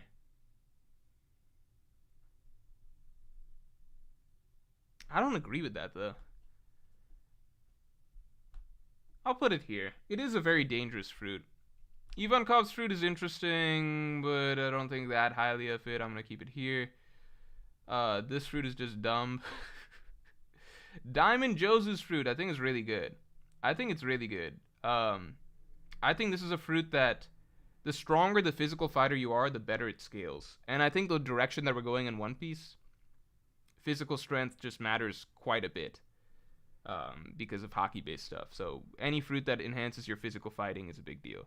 Like, I mean, if you're getting to a point where Garp is fighting Aokiji, and this is like between two top tiers and stuff, and Aokiji's like literally making a glove out of ice just to do better in fisticuffs against Garp, you can see why the diamond fruit is a huge deal. John678 says, Morj, you're not going to the gym today.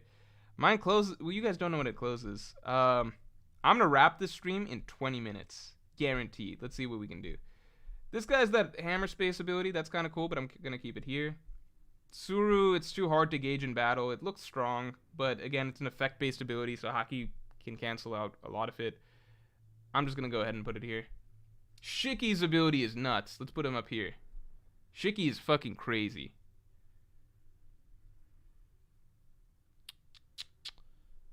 San Juan Wolf is just big, which is a big deal. It is a big deal because if you're a strong fighter as is, then basically being able to get giant size is actually a huge deal. I think this is a really good fruit, actually. Yeah, like imagine fighting giant Garp. Imagine fighting giant Mihawk. Imagine fighting like giant Shanks. This is actually a really good fruit. I think I underestimated it. Yeah, giants are jobbers, but that's because Oda writes them as weak. If you take a character that's already... The idea... I think I'm basing it more... All these fruits more so on if a character is already strong, and then they get these abilities, how good is that? Right? So, that's my opinion. That's kind of how I'm looking at it, I think I've realized. So if you're an already strong character, good hockey, etc., and you get the giant ability, that's pretty fucking insane. Jack D. Slime says GoPro gym stream? No, I don't even have a GoPro. His ability's weird. How do I judge this? His ability's weird. It's pretty cool. You can throw fucking island-sized stuff like Noah. That's really good. I'm gonna put this here, actually.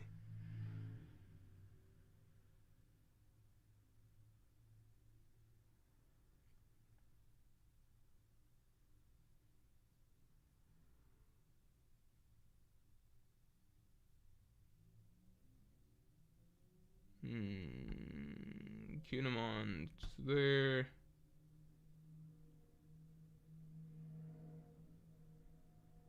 Big Mom's fruit. Big Mom's fruit's really good. She just used it stupidly. But her fruit, in theory, lets her have like a bit of everything. She had ocean powers. She had fire power. Like, you get... It's like, you want to use a fire Logia for a bit. You want to use a lightning Logia for a bit. You want to use ocean Logia. You want to... You know, whatever you want. You want to mix them all together. Fruit's really good. Sugar's fruit. Because of hockey, we can assume that this is no longer that good, right? Hockey really ruins a lot of these fruits. Even Chinjao couldn't break out with hockey?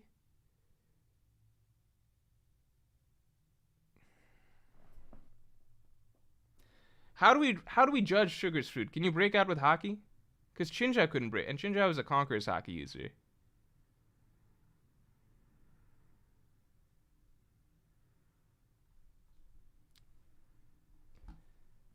Okay, let me do a poll.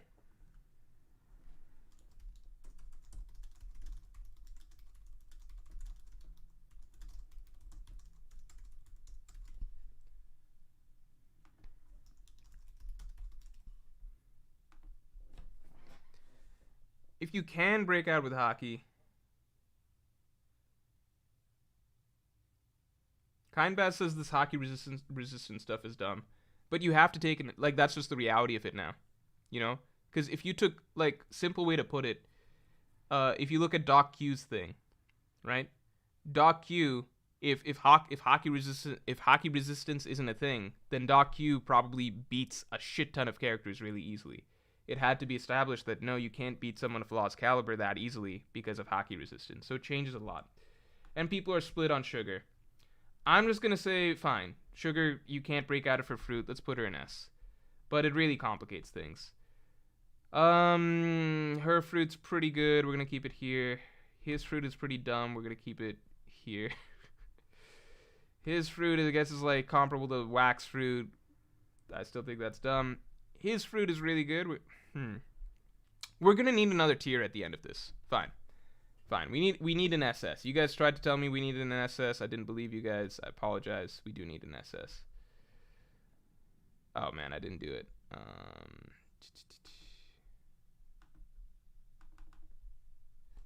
This will be S. Okay. So real quick, what's dropping down?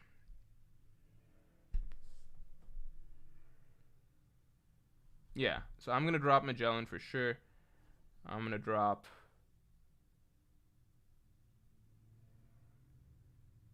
Maybe we do... Nah, it's too hard. Okay, we'll figure out what drops to S later. Alright, fuck. Alright. Alright. We'll do this for now. We'll figure out what goes up to SS later.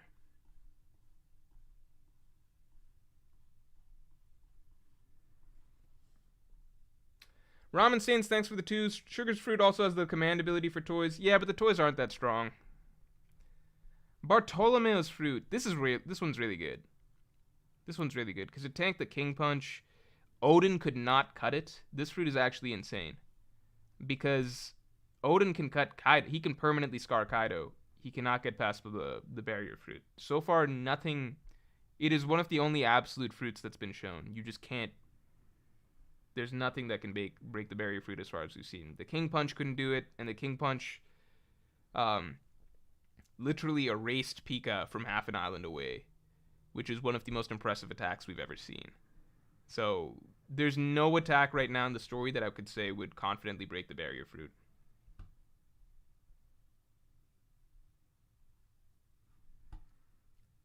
Don't remember this guy's fruit. What fruit did he have? Weak.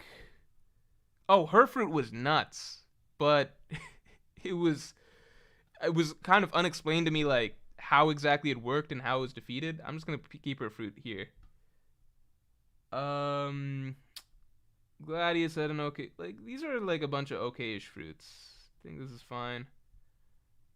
Senior Pink's fruit I think is somewhat weak. Mach-Visa's fruit I think is essentially the same as her fruit. I don't think it's that different. Diamante's fruit is honestly, in my opinion, kind of weak.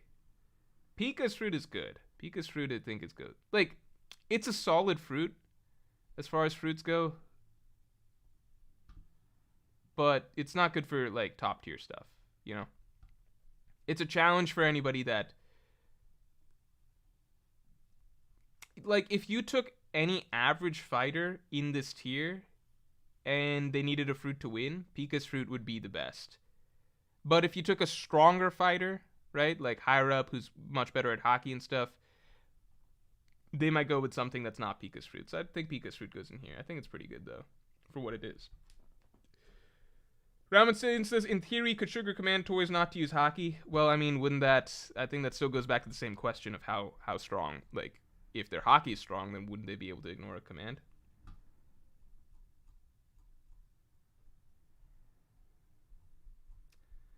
Sugar S tier says Zachary Ben, Memory Erase, and Eternal Youth. Yeah, but this is combat. Combat.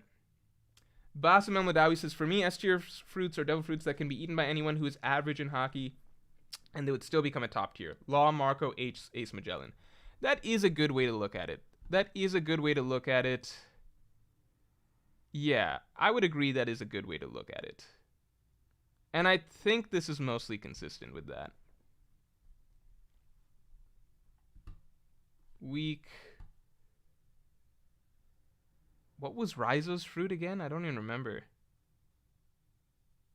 I don't remember Rizo's fruit. The jacket fruit, despite being a cool fruit, is hard to gauge. I'm just throw it here. I don't really have a preference there. We're kind of moving faster. Brulee's fruit had an insane ability that was never touched on again, which is that she can create a clone of someone. Because it was never touched on it again, I'm going to put it here, but the ability itself is really good. This is basically just the same as like a wax fruit. Just going to put it here. Cracker's fruit is a weak fruit on its own. It was only strong because of Cracker's hockey. So I'm going to put it here. These fruits are just so vaguely not memorable. The World of Books was a cool idea. But again, we never got clarification of it in battle. Kelvin, thanks for the 5. Plenty of characters survived getting hit with Anel's Devil Fruit, Whitebeard's Devil Fruit, and Aokiji's Devil Fruit. Majority of One Piece characters won't survive a hit with Magellan's Devil Fruit. I mean, you say that, but it's just like, I think the same One Piece logic applies. I think, like, you think that all those prisoners that get hit by Magellan's Fruit died off screen? I don't think so. Like, Bon Clay, who's by no means a strong character, he took the full brunt of Magellan's like rage and fury, and even he was fine. And there was no Ivankov or anything to save him. It's One Piece, dude. You can't judge based on like you ultimately you have to like just take into account like Oda's tendencies as a writer, so you can't 100% judge based on like did this character survive or not, because Oda's ultimately gonna just make his own decision on that, you know. I just don't think that's a way that you can view it. Like, my point of view is pretty much Magellan going all out can't kill Bon Clay. You could say that, right? Stride Chaco, thanks for being a member for 12 months. If Morj had Mera Mera no Mi, none of abilities would work. I think it would work pretty well. Opera. I think so many of these abilities just kind of blend together. They're like similar-ish. I'll just fucking throw him here. Smoothie. We just don't get to know enough about how it works, so at this point I'm just like throwing shit in. Let's say she's there. Pudding, I don't think combat it's that good. Katakuri, again, I think in combat it would just be like a B tier fruit. He's just a really good fighter. Oven, let's just fucking throw him here. Amartya Sinha says, was Odin using Advanced Conqueror's Haki to cut the barrier? Maybe, maybe not, but at the end of the day, it felt like he was forced to stop because of, it felt like that seemed like an effective way to stop him, you know? Maybe he could have cut it through Advanced Conqueror's Haki, but we've just never gotten the sense that anything can break through his barrier. Maybe, with what we know of Haki, you probably can at some point. Okay, let's move a little bit faster. Daifuku just makes a genie. I don't think that's a big deal. At this point, I'm really, skimming. Really fucking skimming. I think this goes around here. Strusin, the ability to cut things and turn them into... These guys, the couplets. Morley's got a good ability. I think it goes here. Don't remember hers. Tama's not good for combat. You need to be able to feed the people stuff. Shiryu, invisibility. I just don't think invisibility is that big of a deal for Haki users. Against Haki. John Tertul Nivros, thank you very much. Tom, thanks for the 5. What if Usopp dies and Luffy renames the fleet the Usopp Pirates? Then Usopp's life, commanding tens of thousands of men, would become true, LMAO. If you name... I like the name the Strahd Grand Fleet, though. I prefer that name. So, I don't want it to be renamed. I don't remember Rizo's fruit. Who is this? Who even is this? Who am I looking at? Doc Q, we're going to say he goes here. Mid-tier fruit. Van Augur, great fruit, right? Broken fruit. I'm going to put it up here. Burgess is just strength, mid-tier fruit. Avola Pizarro, great fruit. At least B tier. Ultimately, we should have another tier in between these two, I think. It's just... fuck. A lot of characters can fuck up an island, though. I'll put him here. Was that Bello Betty? I couldn't recognize from the face. Insert joke about Oda, how he draws women's faces. Let's put it here. No, that's not Bello Betty. It is Shinobu, isn't it? I don't care. Alright, moving on. Sully says Raizo has the scroll fruit. Oh, I thought that was just ninjutsu stuff for some reason. The scroll fruit was very effective. I'll put it up. It did like a lot of shit. Put it here. I thought that was just ninjutsu, which was an unexplained thing. Vegapunk, brain fruit. This seems weak. Gura Gura, obvious S. Arguably the strongest. Corazon, weak. She has the same fruit as Big Mom, no point. What the fuck with time fruit? Not good for combat. Invisibility, same thing. Repeat fruits. This one's good. This one's theoretically very good. Maybe it should go one up. Nah, we'll leave it. Gonna leave these Seraphim alone because they're repeat fruits. Dalton. Oh, Zoan fruits are just all generic as fuck. I think Zoan fruits are all middle of the road. I think they're better than the stuff here, but not a big deal in the grand scheme of things. Like, I think I'm just gonna put majority of Zoan fruits here. Mole fruit I'm gonna fucking put down here. Some zones are weaker than others, so we can move that around. But elephant fruit is good. Good. Giraffe is surprisingly strong. Sandersonian, Marigold. Yep. Most zones are just going to be around here. I think this is fine. This is fine. Is Dalmatian actually a... Yeah, I think so. I don't remember. Did they include all of the fucking... Whatever. Turtle fruit, I think, is relatively weaker. No, actually, it's good. Tamagos, yeah, let's just put most stuff in the middle of the road. Not ranking these. These are bugs or some shit. Thomas Teapot. What can he do? I don't think it's established. Okay, dinosaur fruits I'll bump a little higher. I'll put dinosaur fruits up here in B. Like ancient zones, I'll put a little higher.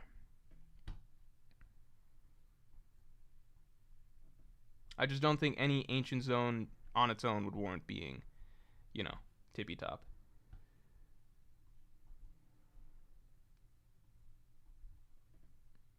I was wondering where all the zone, I kept forgetting that the person who did this by type. Okay. This is making sense. Marco's fruit. I think Marco's fruit, to me, Marco's fruit is like, I want to put it in S. I think it's a really fucking good fruit. I think it's a crazy good fruit. And it probably takes a lot of hockey to actually be able to hurt the person. Like, Marco's fruit, put it this way, like, a Yonko Big Mom literally said that Marco's just too much trouble to deal with, and she left the fight. And it was pretty much purely because of his fruit. Ray Chia says normal zone B, ancient zone B, mythical zone A. I think Marco's fruit is here. I think it's really good. I think Marco is one of the characters that really, really, really just shines primarily because of his fruit, to be honest. I think if he himself was a stronger fighter, could do more damage, like hockey attacks and stuff, I think Marco would be one of the strongest fighters in the story. Okay, continuing on. Almost done here. Sengoku's Buddha fruit. I don't even know how to rate this. I'm going to put it in A. It looks strong. It does some cool stuff. Dragon fruit. It is really strong. But it's because Kaido's so strong. But at the top level, a lot of it is just that. I feel like Kaido's fruit, because it can do so much, right? Lightning, Boro Breath, Wind, Flight, a lot of strength. And then the giant magma form for me is the cherry on top. I think it's definitely here. Ray Chia says, I meant A for ancient, S for mythical. I don't think, I don't think every ancient is A. I think that's kind of a jump. Okay, and now we're at... Oh, and Yamato's fruit seems pretty good. I think Yamato's fruit is to me, that is an A. I think that's an A. Transforming fruit. We don't know how much of it's a boost in strength, so I'm going to keep it in.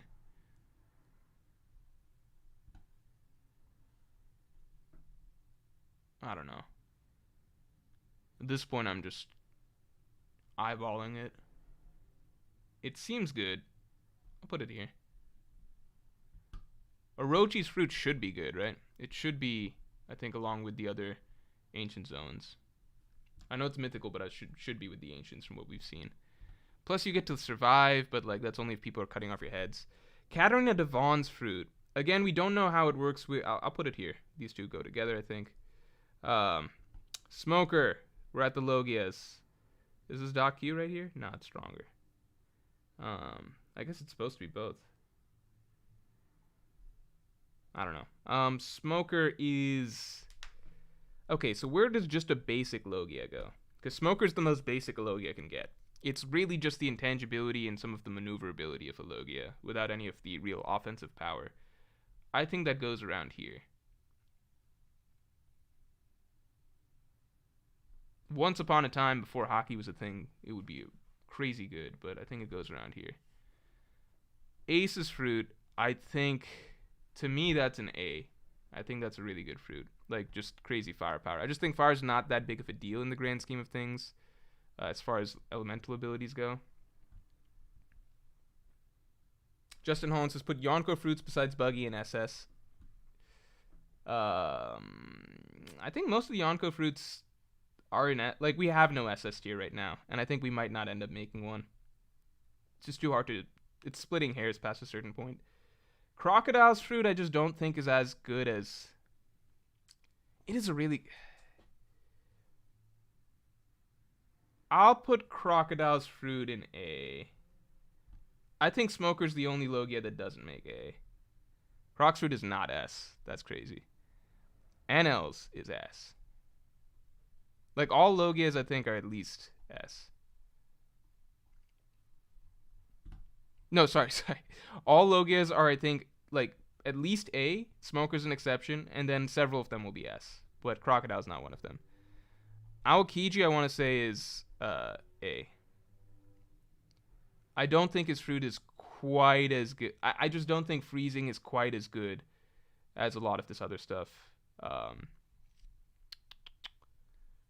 Kizaru is obviously S. Smokers I can't put in A just because I think once you're getting the hockey users and stuff, I think the ancient zones are more useful than, because the intangibility stops mattering, right? So Smoker's Fruit doesn't offer him that much. It's just extra maneuverability, some range on his attacks, being able to shapeshift a bit, but I think that the physical strength that comes with being a ancient Zoan and some stuff just outweighs it at that point. Whereas these guys have actually really powerful attacks. Freezing the Ocean is S. But I just think that there's a gap between that versus the Guragur no Mi, or fine, we can put it there. But then why is Aces not there? I just think that some of the Logias are a bit better than the others. I don't think Crocodile's is there. I don't think Crocodile ever showed anything that crazy large range outside of the desert with his fruit, ever. Sablis is cute, but it's cute. It's not crazy. Maybe he shows us something new next time he comes around. Blackbeard's fruit is supposed to be S. I put it in S. Why is Bluna so high? The dimension door. That's the thing. In theory, unless you're against a future sight user, as any competent fighter that can go into the dimension door should just win. It's just Blue Nose sucks. Kainu S. Monet. I think, yeah, I don't think Monet's her fruit's that big of a deal. I think it's one of the weaker. Like, it's a strictly, we know it's a worse version of Aokiji's fruit, which I already barely put in S. I'm going to keep Monet down there. I just don't think her freezing abilities are that high. We already have him ranked. Caribou. I'd put Caribou also with Smoker. I think that these are among the weaker Logia fruits, basically. Green Bull. Do I have to put a fucking tree guy in S? I just don't believe it's an S tier ability. I think trees are easy to beat compared to some of this other Logia stuff. I'm going to keep it here. Just the way it is. Caesar Clown's fruit. It is in the hands of like the best person who can use it, and even then it's not that good, so I'll keep it in A. We don't know enough about Karasu. I'll keep him in A. And what was he? Clay? Something like that? I'm just going to keep it in B or something. Alright. Alright, guys. This is I understand that this is not the strictest of strict tier lists because I did have to start skimming at a certain point. I am late anyway, so, you know, lose-lose situation. But thanks you guys for tuning in. Normally I do like the tier list streams to be more interactive, so next time it will be. It's just the time ended up the way it did this time around. So I'm sorry about that. But thanks for tuning in anyway. If I had to pick, I think top... Where the fuck... Okay. If I had to quickly pick, I'd say the craziest fruits to me. This one. I think some become less important at the top tier with hockey.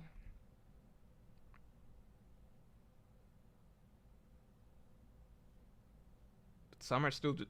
It's too hard. It's too hard. Like, the Gorogoro no Mi is so good. How am I not going to put that? Kindness fruit still seems really good. It's too hard. I think we... Forget it. I'm not doing a final ranking. Not doing a final ranking. All right, guys. Thanks for tuning in, and I will talk to you later.